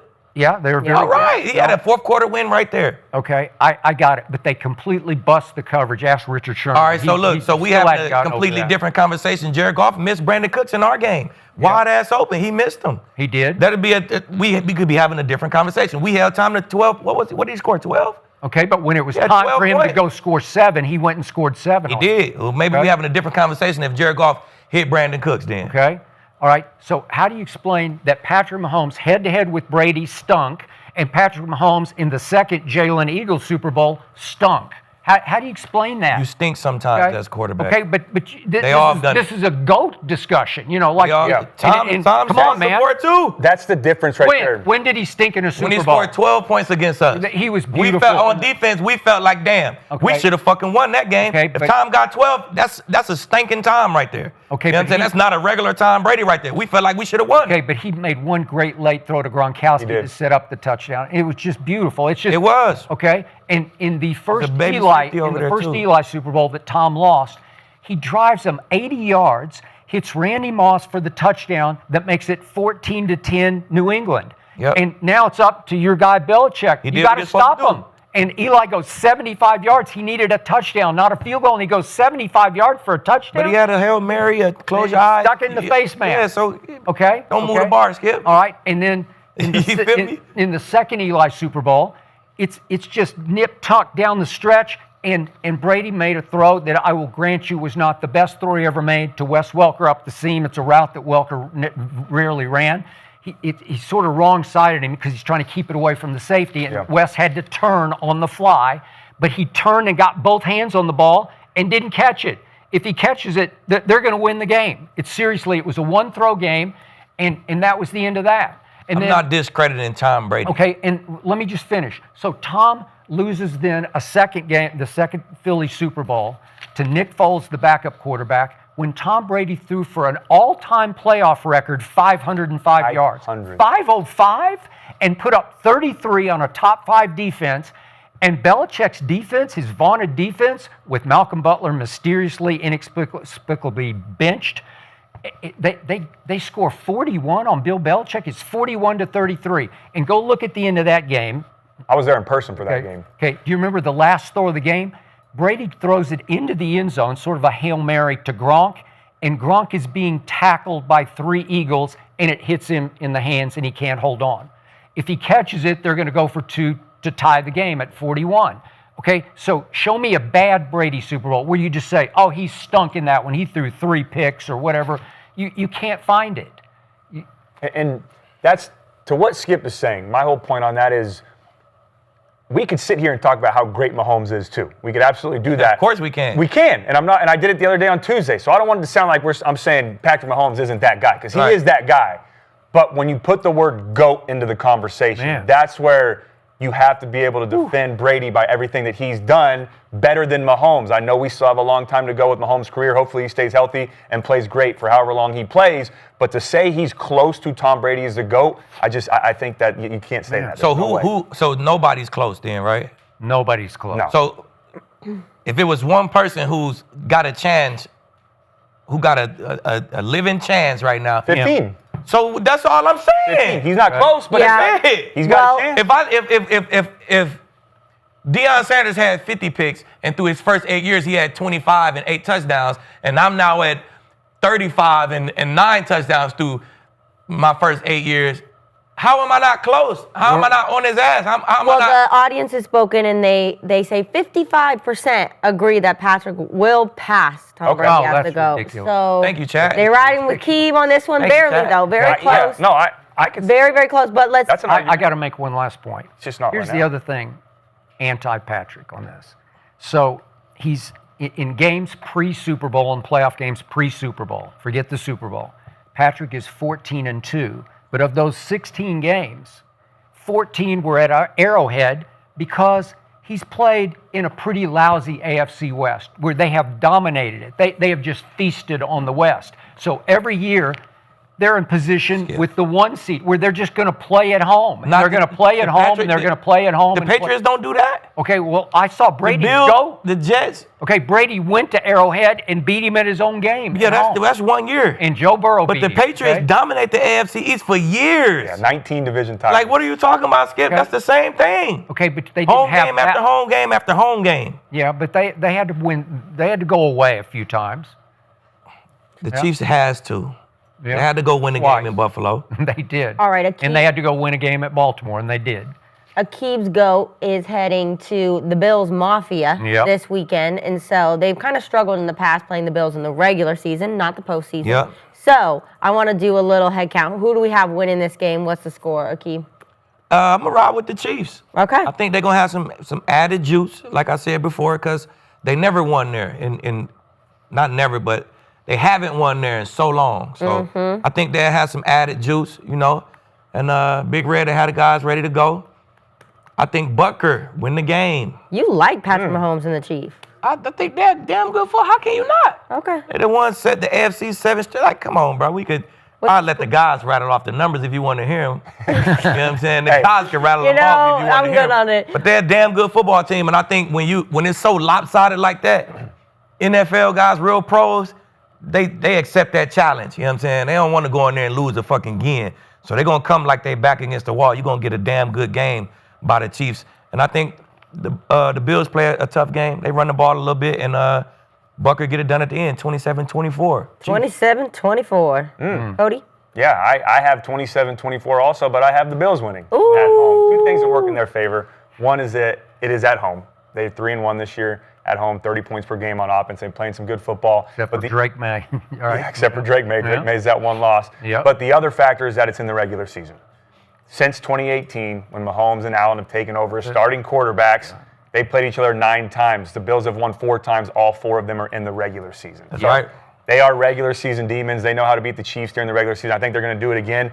I know we're going to talk about, or the big story on this is Mahomes and Allen, but I think the key player in this game is the guy that was on the show the other day, is James Cook. Yeah. He's going to be the difference maker in this game. I think Spags is going to have a plan for him, though. I think he's going to want to force Allen to try to beat the Chiefs with his arm and the receivers.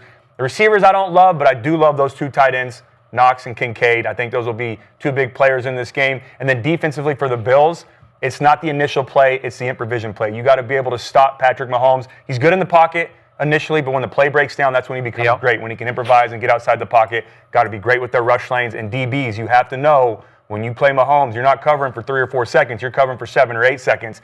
They're going to run a flat. If it's not there initially, expect him to turn upfield in the scramble drill. If they run a go and you think you have it covered on the outside, be ready for him to break it off, run back to the sideline, and extend the play. So with all that being said, I think it's going to go back and forth, but I do have the Bills winning 27-24. And I'm going to second that emotion because of our new guy, James Cook. You were great with him, Kinsey. Oh, It was social media highlight, and I think the highlights from this game are going to be James Cook plays. Yeah. 216 at Carolina, and I think that was a tougher game than people gave it credit for because they had won all three at home. They're 3-0, and he just ran wild on them. And Kansas City is 11th against the run. They allow 100 a game, and I think James Cook will get 100 in this game. And I think they will control the clock somewhat, where they will win time of possession. They will try to keep Patrick and company off the field because they got it rolling, man. They got it going, and he's going to throw it to 20 guys. And when they have the ball, they will move the ball. But James will control the game. I think Josh will control the game with his legs more than his arm because they have turned into they just run the ball. I don't know. Everybody tries to make this Superman Josh versus Superman Patrick. No, Josh doesn't do Superman anymore because they still run it quite a bit more than they throw it. They throw it the third fewest in the NFL. Yeah. And at Carolina, it shocked me because he was 12 of 19, Josh was. 12 of 19 for 163, 1 touchdown, no interceptions, but they ran the hell out of him. Yeah, he didn't have to do much, though. He just didn't have to do much. Yeah. And I do agree with you. Coach Spags will say, make Josh beat us with his arm. And yet, no matter what his plan is, I don't think you can stop our guy, James Cook. I think he's going to get his 110, 120-ish in there. Our guy. Yeah, well, he's our guy. He's our first big interview. we signed him too. Oh, our guy. Oh, okay. I thought you meant like No. like our the show's Bills guy. Mafia guy. No. Our guy. You sounded like a no. Bills Mafia. No, I'm not a Bill. Okay. The arena, our guy at the Okay. arena. The arena. Yeah. That's our There we dog. go. I think one thing to keep an eye on, though, too, in this game is the Bills are second on defense against the pass. They're 31st against the run. yeah. But Isaiah Pacheco might be out in this game. Might. He had a sprain with his MCL. Kareem didn't Hunt's been look playing good well, to but if me. he's out, expect Mahomes to be that guy that has to take off and run like he's done so far this year. What did you have the score as, Skip? I got it 24-21 home team. Ooh, okay. There it is. I know. I hate to say because I like when we split. I don't Yeah, like we we all split. I did say pick on the same Tuesday that I had the team. Chiefs, which I got to ride with, but I just don't think the Bills have the wideouts. I don't like their pass game. I think the Chiefs always manage to pull through. I mean, obviously not in the past with the Bills, but I do have the Chiefs winning this one. So unfortunately, And I like when I don't want Kinsey it. picked the same team too, because we probably Yeah, undefeated. yeah. All right, We gotta Ted. check This the is my numbers dog. on You're that. probably undefeated. We Yeah, need when to me check and Kinsey those picked the same stats. team, we probably it's Okay. like we got to check that. Okay. It's like Yeah, 4-0. it's written down right here, 100%. 100%. Yeah. There it is. Just joking. All right, so not shocker at all, but Jerry Jones, your guy, Jerry Jones, is in the news again. This man loves the media, but this time he said, this is actually funny, he told Wall Street Journal that he wasn't trying to fix his defense because, quote, there's $100 billion present value with gas out there. Jeez. So he's trying to make money with some gas. He's like, fuck the Cowboys. Dak Prescott spoke yesterday about Jerry's comments because obviously fans are a little bit upset about this. So I do want to present what Dak had to say. Yeah, sure, for sure.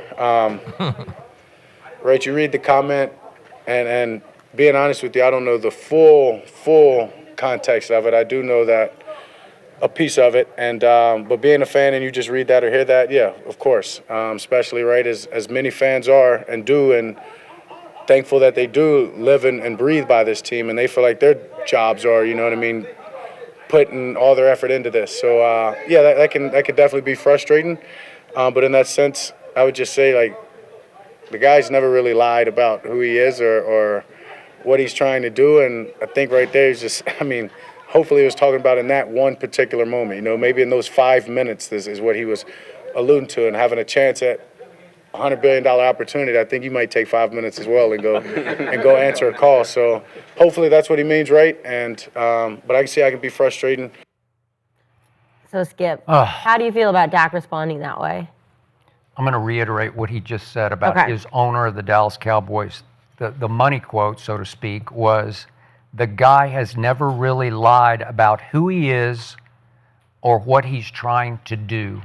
That's what my quarterback thinks of my owner, that he's all about the money, he's all about the box office, he's all about the TV ratings, he's not all about the winning playoff games. Okay, now back to Jerry's quote, and these two quotes together are the essence of the dysfunction of my Dallas Cowboys, if you really think about this, because what happened with Jerry was He's talking to a Wall Street Journal reporter on the phone, and clearly the question that sparked that answer from Jerry was about how bad your defense is. Do you feel like you deserve any blame for that? And Jerry's childlike at age 82 with the thinnest skin, so he gets mad and he makes it about the money, because the only way Jerry can fight back right now, he's got his 3 trophies, but they're from 30 years plus ago. But the only way he can fight back is, I'm rich as sin, man. And I'm about to make another $100 million off a gas field that we know is in there. Present value, we're about to hit it. So I'm out at the gas field right now making sure that we hit $100 billion. Think about it, $100 billion. He already owns the most valuable team in the world, including all the Ted Lasso soccer teams, right? All of them, right? All of them. So the point is, Jerry needs $100 billion more dollars, but that's the way he rates himself. He judges the world by who's got the money and who doesn't got the money. Yet, here's what kills me about this is that Dak is saying, well, that's the guy that we've known from the start. Yeah. He's just all about the money, right? All about the box office. Well, guess what? That same owner twice made you the highest paid player in pro football. He did that twice. He let you, Dak Prescott, take him to the cleaners and then to the bank. Twice he did. And sat there the second time near you on the dais when you did the press conference and said, you got me. Jerry said, you got me on this. You took me on this one.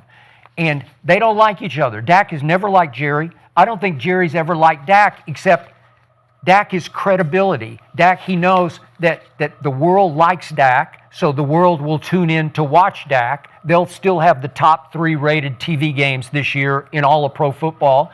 So he's just saying Jerry's going to pay Dak because he needs him for box office, not for postseason. Dak is 2-5 in the postseason.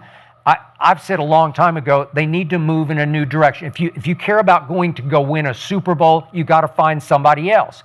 But here Dak is taking a shot at Jerry, ironically and hypocritically, saying, well, we know what he's all about. Yeah, he's about you, Dak. He paid you twice the most money because he knows you sell in the regular season, not the postseason. He doesn't really care about the postseason.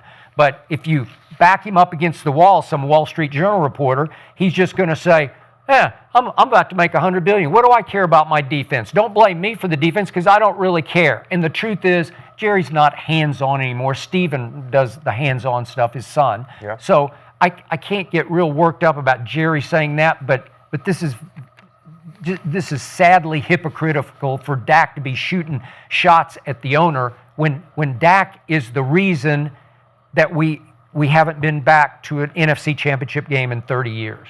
I didn't think Dak was shooting a slug at the owner. I didn't either. I thought he was kind of trying to clean it up for him. Damage yeah. He just said, y'all know who Jerry is? Shit.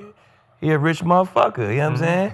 If he get a $100 billion call, he gonna go answer that. Yeah. And I hope that was just for the 5 minutes. When he told y'all that, he just meant for that little 5 minutes. He gonna get back to handling his football shit.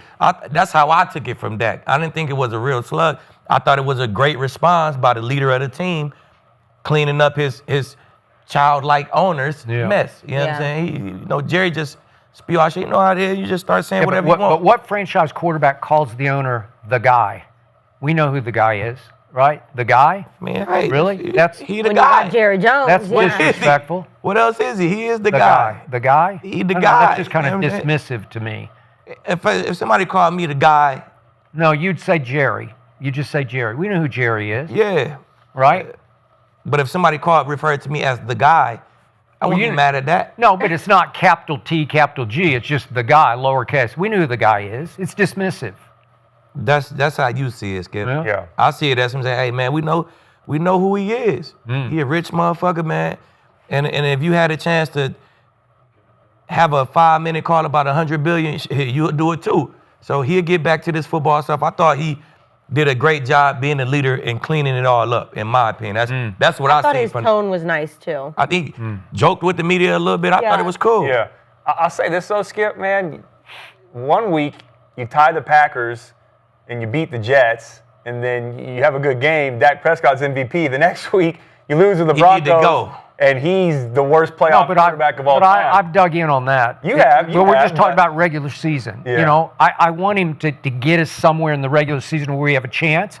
But look at the last time against Green Bay when we were the 2 seed because of Dak Prescott, and then see what he did against Green Bay. Yeah, no, I'm not disagreeing with that. I just, anyways, His skip bar gonna move a little bit. I'll say this. It's gonna happen. Nah, me and Skip been riding together today. But I'll say this. Yeah, we got a divided arena today. Yeah, I'll say this. I'm with Aqib on this, man. I thought that was a great answer by Dak. I thought it was damage control. He doesn't want to be sitting there Exactly talking what it about was. Jerry Jones's comments about $100 billion, whatever the hell it is. He wants to talk about winning football games and how we're going to get better. And now you've just created a distraction for your quarterback and for your team. So I don't mind it. I thought he handled it the right way. Again, I don't like the way that Jerry Jones did that. I mean, you can make a joke, whatever, say it however you want, but your football team right now has the worst defense in the NFL, and now you're poking fun at that. It's disrespectful to the players in that locker room, and it's disrespectful to your fans who spend their hard-earned money to go watch and support your football team. But now you're joking and rubbing $100 billion in their face. Like, I don't worry about this. But that shit. was intended for the reporter who had the audacity to ask Gerald Wayne Jones Jr., are you to blame for the defense right now? And guess what? If I'm a quarterback on a team and they ask me if I'm to blame for a defense and I'm a leader, then I say, hey, we've got to play better as a team. Yeah, We've all got to get better. That's the employee answer. But any of them. He gave you the I own this shit answer. That's bro. right. Hey, so you don't think as a player in that locker room, as a fan, you hear that as a joke from Jerry Jones and think, man, I'm going to Jerry's World every Sunday. I'm supporting this team. I'm buying the merch. I'm bought in. I'm doing all these things. And you're joking about our defense who's last in the NFL. They're desperate for a winner in Dallas. And you have the worst defense in the league. And where does that start at the top? And he's making jokes about your defense right now. Jerry don't care about that. He going to clean it up. He traded Parsons. He got what he got for Parsons. I got a bag full of money and draft picks to clean it up the defense. Y'all just relax. Hey, you want to kick a joke to me, I'm going to kick a joke back to your ass. But that's no joke. He's telling you that's the what truth. I'm saying. But the joke is, I'm telling you what I'm really doing for real. Yeah. And you here asking questions. You know what I'm saying? So you ask a question, I'm going to tell you the answer. Yeah. Like, when it's time to clean up that defense, it's going to get cleaned up. That's not a right now fix, you know what I'm saying? Maybe I'm off on that one, but I didn't like it. I thought if I'm a fan of the Cowboys and I hear him joking in any context, regardless of when or where. Maybe from a player, maybe from a coach, but from the guy. The guy. He's not just He's the guy. He's not just any owner. He's more involved with his team than you could argue. Maybe instead of Carly Ursay Gordon, but besides her, he's more involved with any team right now in the NFL as an owner. Right. So he is a direct result of that defense, in my opinion. Right. So don't ask me no dumbass question. I'm the one who traded Parsons. You know if I traded Parsons, I'm gonna be the one who clean it up. What are you asking me that question for? If you ask me a dumbass question, because they're worse I'm in gonna the give league you a right sarcastic ass answer. It's the same thing though as I get in there as a player or coach and they say, hey, how'd you lose the game? They scored more points. Like, you're going to get dumb questions from the media, but it's your job as a leader of that organization to still coach speak or however you want to handle it. And I get Jerry Jones loves the clicks and he loves the media and he loves the headlines, but right now is not the time, in my opinion, for a joke like that when you have players and fans that are busting their ass. I don't think he's joking. Yeah, he's dead ass serious. He is like, I got to take this call. He's dead ass serious, bro. So him saying I'm not responsible for that, that's not my fault, whatever. But he's saying I got more important things to do. More important things, which is even worse. I got more important things to do than worry about the defense. But remember, that's worse to me. He is dug in week after week, game after game, post-game press conferences, where he said, we got enough on defense to be good enough to go places this year. And then he said last week, we're not one player away on defense, and his point to me was, it's not a quick fix where we go get one guy and all of a sudden life changes. Exactly. He says it's there. There's enough there. And why he keeps the defensive coordinator, I don't know. But because if you bring in a new one, it's doing you no justice. We're not going to learn this new system. I thought you wanted the job. I mean, but even if I go in there, it's going to make me look bad because they're not going to learn the Wade Phillips system that I'm going to teach their ass. We're not going to learn that shit from Wednesday to Saturday. Yeah. Like, we need April, May, June to study this shit and practice this shit and get the lingo down and see how we going to play. So it's not a quick fix. Eberflus will be going after the season. He'll use that money. He'll use them draft picks. Then he might ask that reporter a question like, do you like what I did now? He is capable of doing that. Hey, that's going to be in the back of his mind. Hey, next year's their year, right? Next year they'll get it fixed. Next year's their year. But Jerry can be that pissy, that petty, his between the lines he's asking the reporter, how much do you make? Exactly. You know, right? Yeah. Bro, what you worried about? Yeah. But I'm not even shocked. It's Jerry Jones. But while we're on this. And by the way, last quick point. my only hope as a fan is that he's trying to lay in the weeds, that he's really got something cooking. Hey, like He got something Yeah. cooking for I'll sure. say this, Okay. though. One more thing, too, before we move on. I can see myself in Yeah. the monitor. How dumb I look criticizing Jerry Jones dressed like fucking B-Rad. That was funny. It's Halloween though, baby. Man, this joke's going to be on me. Skip, you should have came in as Jerry. Should've Little Jerry. suit on. Oh. you know Lord what I'm have saying? mercy. That'd be my worst nightmare. All right, while we're on the topic of money, let's talk about some money because Aiden Hutchinson just secured some. He signed a Yeah, he did. 4-year, $180 million contract extension. So $141 million guaranteed. That is the highest ever for a non-quarterback. Crazy. Crazy. But his annual salary is $45 million, so that does put him a little bit lower than Micah's contract, but that more guaranteed. So I got to know, is Aiden Hutchinson more valuable than Micah Parsons, Aqib? I wouldn't say either is more valuable. They are their team's big-time pass rusher. Yeah. Every team needs one. You know what I'm saying? Both of those teams got theirs. That's why both of them are paid the way they paid. So I can't say Josh Allen is more valuable than Patrick Mahomes. I can't say Jamar Chase is more valuable than CeeDee Lamb. Like, that's your ex-receiver, your number one guy. That's your starting quarterback. This is our starting edge rusher. That's like a box that's checked. You know what I'm saying? We either got him or we don't have him. You know what I'm saying? So they equally as valuable to their team. You know what I'm saying? If Parsons go down, they gonna fucking miss him. They not gonna have that number one pass rusher. If Hutchinson go down, they gonna miss him.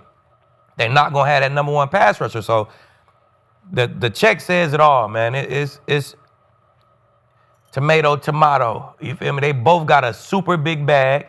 You could look at the language, it changed a little bit, but they both got an equally fucking big ass bag. Big bag. That say they are equally as valuable to their team. So I don't think you've ever said tomato, have you? nah, I just say tomato. Thank you. Yeah. Cody probably say tomato. Tomato, Maybe. tomato. That was very well said. I think when you use the word valuable, you hit the nail on the head. They're both valuable in their own way for their teams, but I looked at it as a sense of who would I take more for my football team if I'm starting a defense, and just slightly he has an edge. I'm taking Micah Parsons. I really am. I mean, what he's done since he's been in the league has been so impressive. There are 2 players in the history of the NFL that have 12 or more sacks in their first 4 seasons in the NFL. The first is Reggie White, the minister of defense, rest in peace, one of the greatest defenders of all time, Pro Bowler, Super Bowl champion, 2-time All-Decades team, and the other is Micah Parsons. Now, before you say, Skip, that I'm comparing him to Reggie White and saying he's Reggie White and Charles Haley and Lawrence Taylor, that's not what I'm saying. But to be on a it's what list, you're saying. no, I'm not. But to be on a list by yourself with Reggie White is damn impressive. That is special. He has been great since he's entered the league. From 2021 to 2024, 52 sacks, 63 tackles for loss, 112 quarterback hits. He leads the NFL during that time in hurries with over 330. And you asked me that, or quarterback pressures, and you asked me the other day, well, why do pressures matter? What pressures take into account are sacks, they take into account quarterback hits, and they also take into account quarterback hurries. Those matter. Those are disruptive stats. If I'm a quarterback, a hurry means I'm altering my arm angle. I have to get the ball out quicker than I want to. I'm avoiding the rush from one defender, and I'm getting sacked by another guy. I have to break and contain of the pocket. That's what Micah Parsons does. The definition of him is disruptive. Now, I don't want to discredit Aiden Hutchinson, though. He's been playing some good football. As a rookie, 9.5 sacks. Second year, 14.5 sacks if you count the playoffs. And then his third year, because he got hurt, people forgot about this. He had 7.5 sacks for the first 5 games, Skip. 5 games, 7.5 sacks. He was on pace to maybe have one of the best seasons ever when it came to getting to the quarterback. Yep. It's unfortunate that he got hurt. He's playing better this year, but again, it's you're nitpicking. It's very close, but if I had to take one or the other, right now I would take Micah Parsons just barely over Aiden Hutchinson. Look, Let me guess, Skip. It ain't Micah. Let me It guess. ain't Micah. Aiden Hutchinson. I don't blame Detroit for making him the highest paid non-quarterback because I believe he will be a little more worth it over time than Micah will be over time. You guys didn't watch him the way I watched him. You somewhat, but I just riveted on Micah Parsons for 4 long years waiting for Lawrence Taylor, waiting for Charles Haley, and I couldn't see it because he got hurt for a few games last year, so I'll throw that one out. But those first 3 down the stretch, every year, he just got worn down and worn out, and you're not taking that into account. And we would hit the playoffs, and I saw 4 playoff games, and he had 1 late sack in a 31-14 blowout of Tom Brady in the 8-9 Tampa Bay Bucks. 1. And it just crushed me because every game I'm looking for game wrecker, and he wasn't there when it really mattered. Dak Prescott hasn't been there when it really, really mattered because Dak is 2-5 in the postseason, and one of those games was against 45-year-old Tom Brady, 31-14 against the 8-9 Bucks. So all I know for sure is they're betting on the right guy in Detroit because nobody's called out Aiden Hutchinson for his social media or his podcast. And Dak twice, big time, got called out by 2 veteran teammates in D-Law and Malik Hooker. They called him out publicly for caring more about his podcast than about winning football games. Okay, that again, were they out of bounds, out of line, whatever? But that happened, and you know and I know, you guys know that that's significant that a veteran teammate in that locker room would dare to call out a kid that talented, that you're making your Reggie White case. It rang true or untrue to me where I'm saying, I don't know if I'm going to bet on that guy. And ultimately, Jerry didn't bet on him, in part because he was a disaster against the run. He was like a DB backpedaling against the run. He doesn't want to play the run. Mm-hmm. And Aiden Hutchinson has been a rock on that side of the line for them against the run and disrupting the pass. So you're right about those first 5 games last year. I thought he was off to the races, and then he got really hurt and knocked out for the rest of the year. So far this year, Aiden Hutchinson, you want to talk about game wrecking? He has forced 4 fumbles that they have recovered. Mike hasn't forced one yet, but he's capable, certainly, of a strip sack. And here's my other point about Aiden Hutchinson. He's kind of their lone wolf rusher. The Muhammad kid's pretty good, but when you look at Detroit's front, it's kind of Aiden or bust.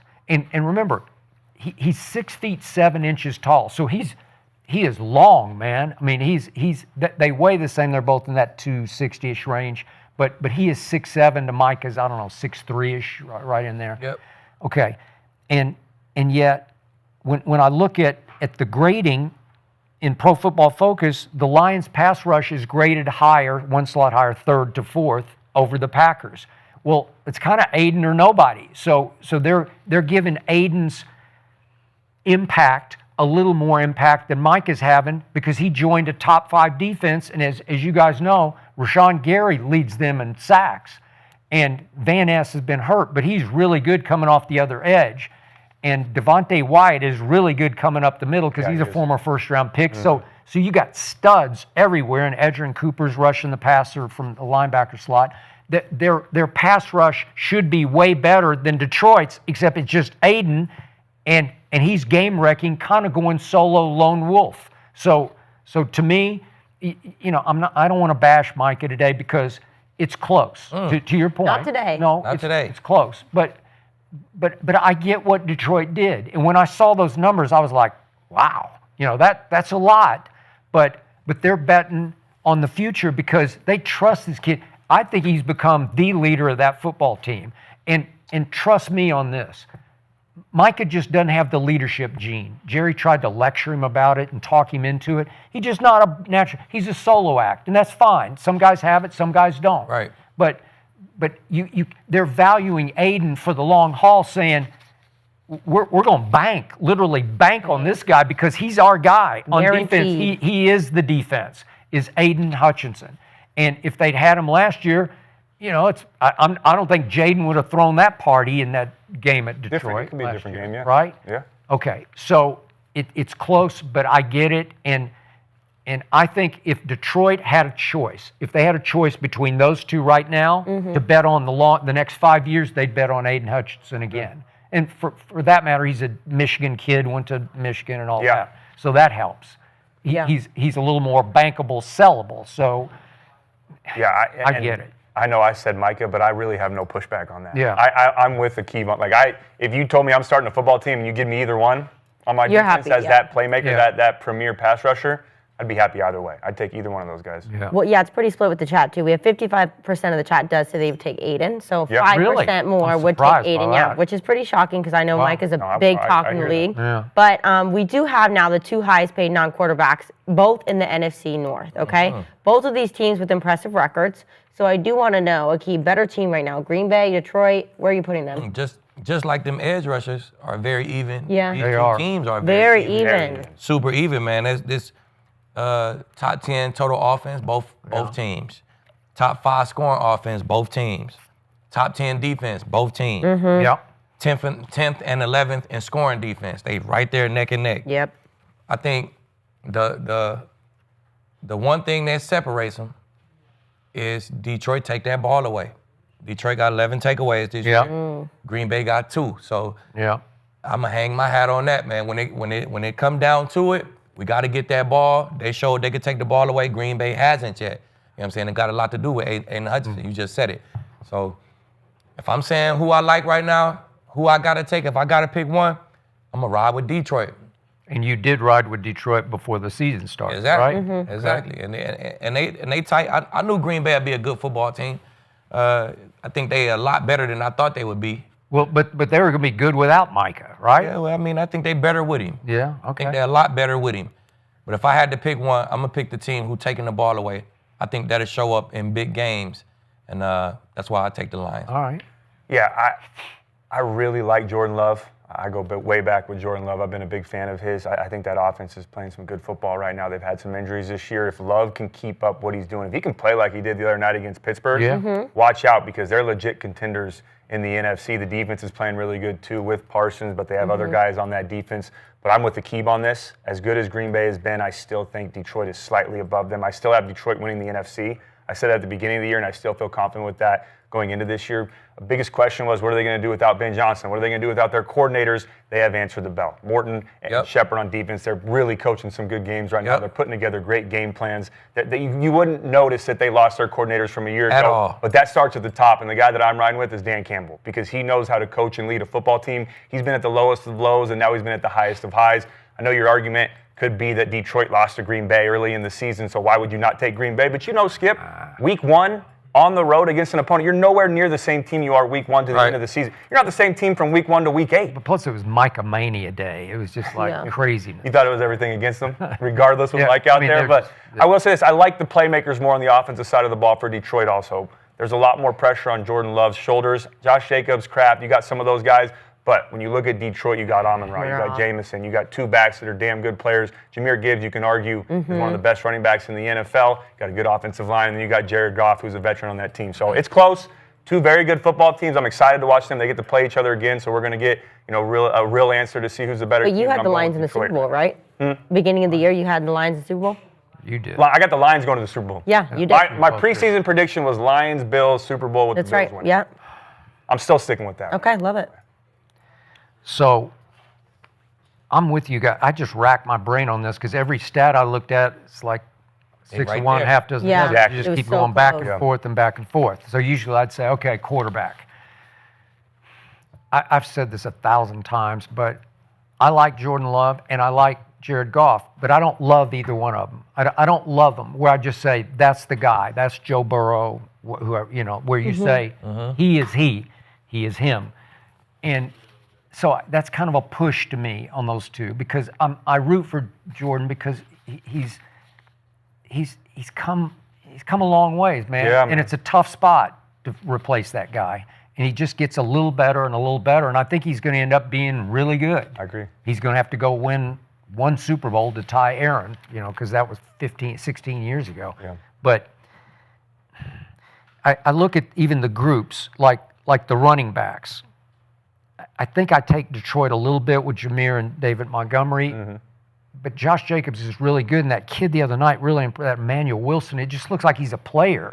And I think you made the point about Gutekunst, or maybe Coach did, about Gutekunst. He drafts them, man. He finds them. Yep. So then I look at the receivers, and I actually think Green Bay's a little deeper at receiver, even though Really? I can't hate those 2 great ones in the Laporta. You got Laporta. Yeah. And yet Tucker Kraft, I said the other day, he's just become a flat-out star to me. Yeah. Star. And Matthew Golden is going to be a star. And Romeo and Wicks, and then Christian Watson came back. I've always liked him because he's a stud. He's 6'4", 225, and can run 4.3. He's dropped some balls, but he gives you a difference maker. So they're a little deeper at receiver. So I keep going, well, am I going to flip a coin? And then I'm with you. So then I go to head coach. And I'm just going to take Dan Campbell. So I'm with you guys. I'm going to take Dan Campbell's culture and his aura, his locker room command, where I just want to play for him. And I think you guys would too, right? Yep. And Matt LaFleur, I don't know. I do believe if Matt LaFleur came to coach you for the first day and you didn't know anything about him, I think when he spoke to the team, you might be looking at your phone. You might. Matt LaFleur. I don't know. He kind of got a little Sean McVay to him. Does he? To the blind eye, you may think one thing. Once he starts talking in front of that room, you're going to respect it. You know what I'm saying? So, I don't know. I never looked at my phone, though, Skip. You never did? For the young guys, man. I ain't even take my phone in there. I took this shit serious. I might sit at this couch and laugh, play around, Skip.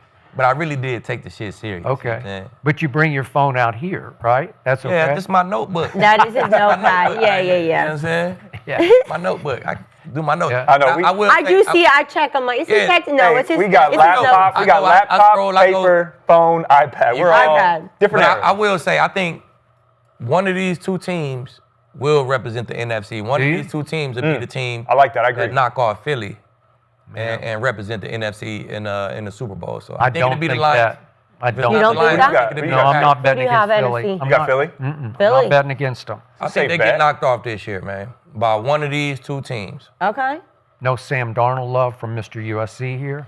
You talking about with Seattle? Yeah. No. I got to see a little They're bit going to make more. something competitive in a. It's going to be. They're gonna The do NFC something, is a though. lot more competitive. What about Baker? You're not with the injuries too much for you. You're not riding with Baker this year. Plus the defense. It just The he's defense. just doing it all by himself. But right? Philly's defense right now, I think they're 20th in total Yeah, defense. but 18th you know in and I scoring. know NFC's that'll tough change. right now. You just know it'll change. They're getting Nolan Smith back. They're going to get healthier. Yeah. But That's how I feel about defense, too. Pittsburgh. I just feel like, man, I know it's going to change. Really? Yeah, it's just I how keep feel. waiting for that, Aqib. I'm glad you said that because I didn't think say it it's- earlier. Am I the only one that sits there and waits like, all right, they've got too many dudes on this defense I think it's going to Yeah. change. for it to keep happening, and it just keeps They got happening. a dude coaching them named Mike Tomlin where I just say, man. that's Yeah, just what's like- going on? But then Well, you see- let's dive right into that because I do want to say though, so the arena, I also agree the Lions are just a little bit better. Yeah. So the arena agrees the Lions. 70% of the chat has the Lions Yeah. over the Packers. But let's dive more into the Steelers, okay? Because the Colts are going to be taking on the Steelers. The Steelers will be at home. The Colts have been just so impressive. What an impressive offense, but they haven't really played anybody, quote unquote. So let's looking at this game here. Cody, Colts, Steelers, who wins? What's the score? You're waiting for the Steelers to show up.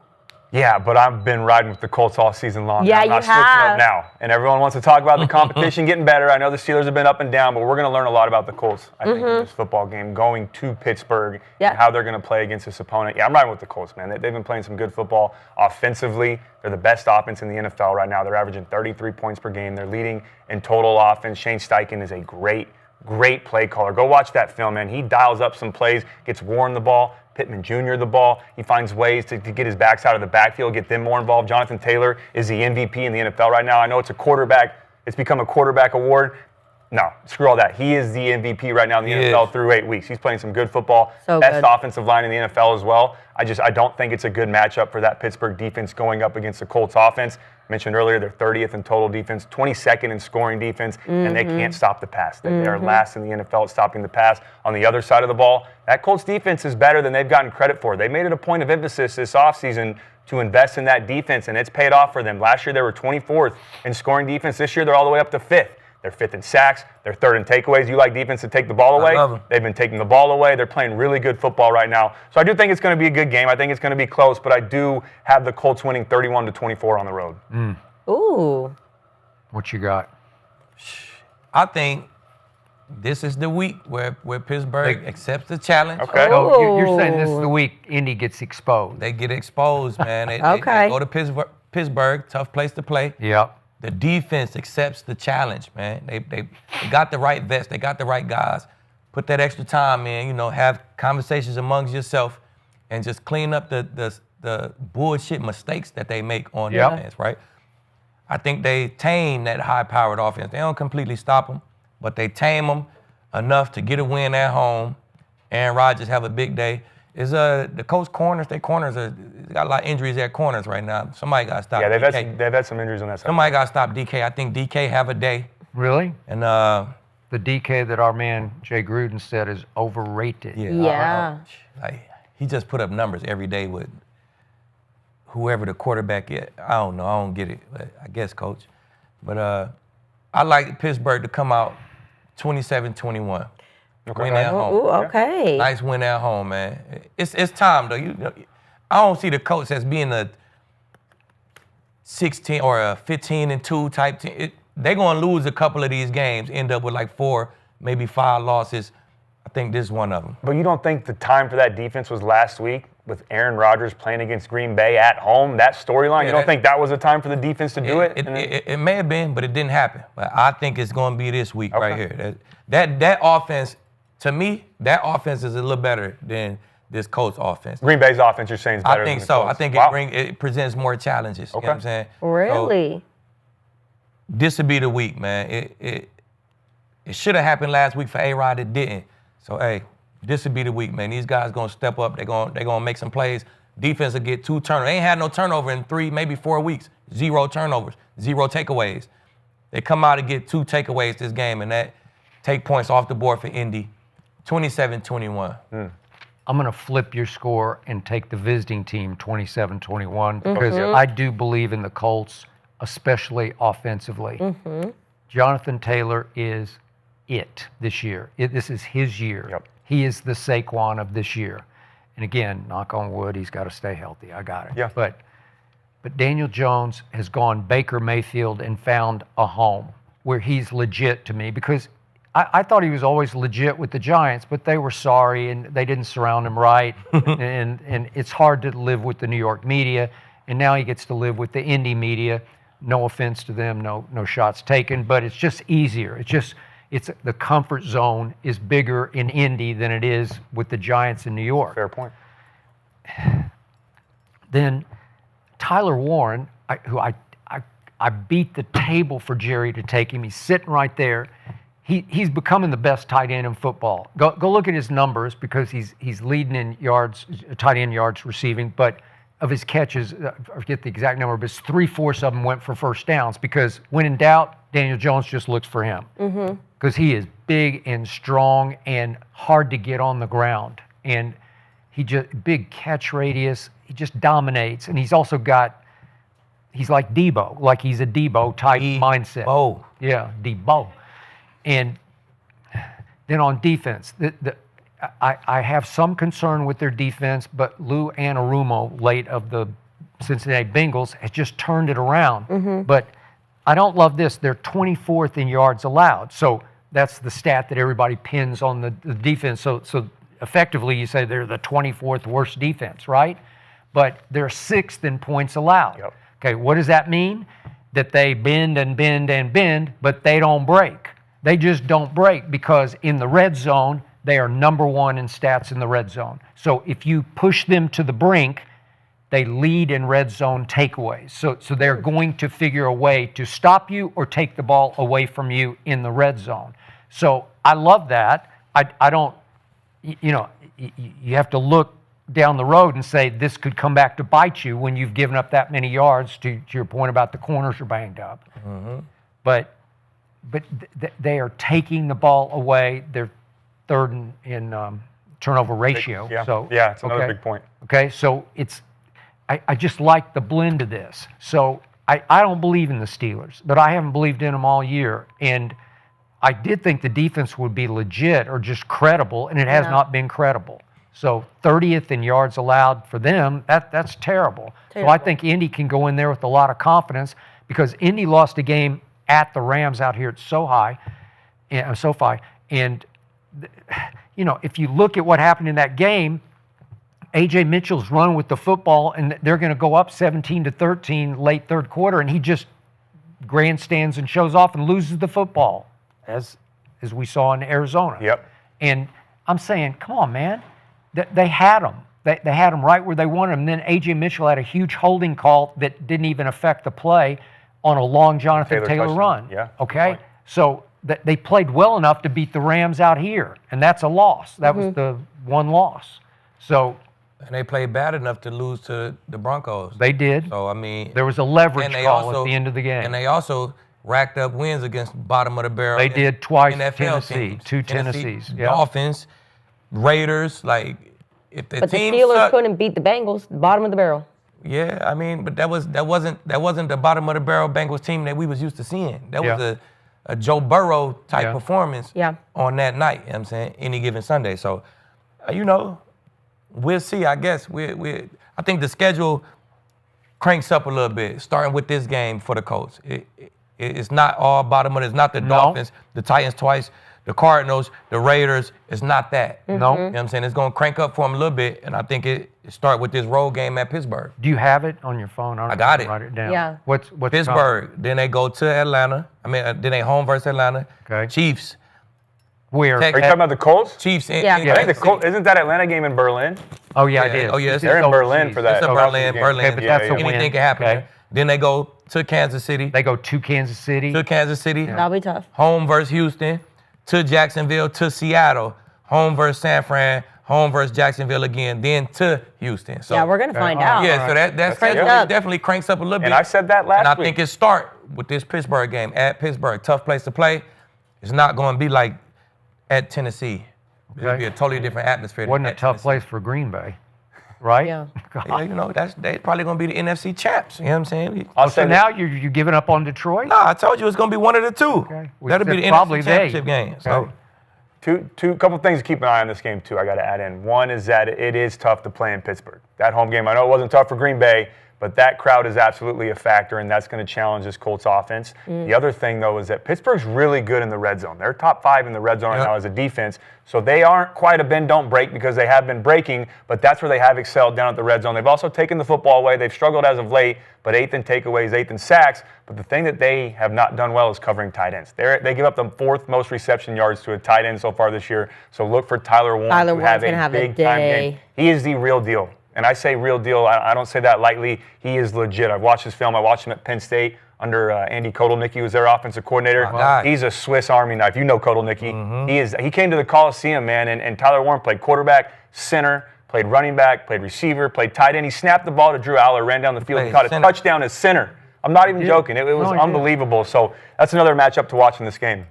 So on Underdog, put in a bet for Tyler Warren, touchdown Tyler Warren on Underdog. Yeah, I'm actually gonna. I know we've been siding with each other. I'm sorry, but I'm going with the boys. Colts? Colts here because Ted. yeah, I don't know. I don't believe in the Steelers. I think their offense is below average. Their defense is very, very below average. So the Colts offense is just too good. I love Tyler Warren. I love JT. I think they're just gonna dominate on offense, and the Steelers aren't gonna be able to keep up enough.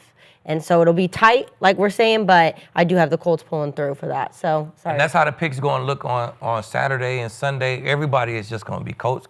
Yep. And Mike T going to love that shit. You know what I'm saying? Aaron Rodgers going to love that shit. Like, I know, but you're not TJ Colts. Watt going to love that shit. You're Steelers. Yeah, that's what I'm saying. That's what they're going to love. I love it too. Everybody Colts. I'll be the lone wolf, so to speak. You know what I'm Okay. saying? All right, guys. Well, we are going to end that here. We had an amazing Halloween. Hopefully, you guys have a fun, safe Halloween. We have an amazing weekend of football, and we will see you guys back here on Monday. Make sure you like, subscribe, use code GRID when you're going to Underdog, and we will see you back on Monday. Woo!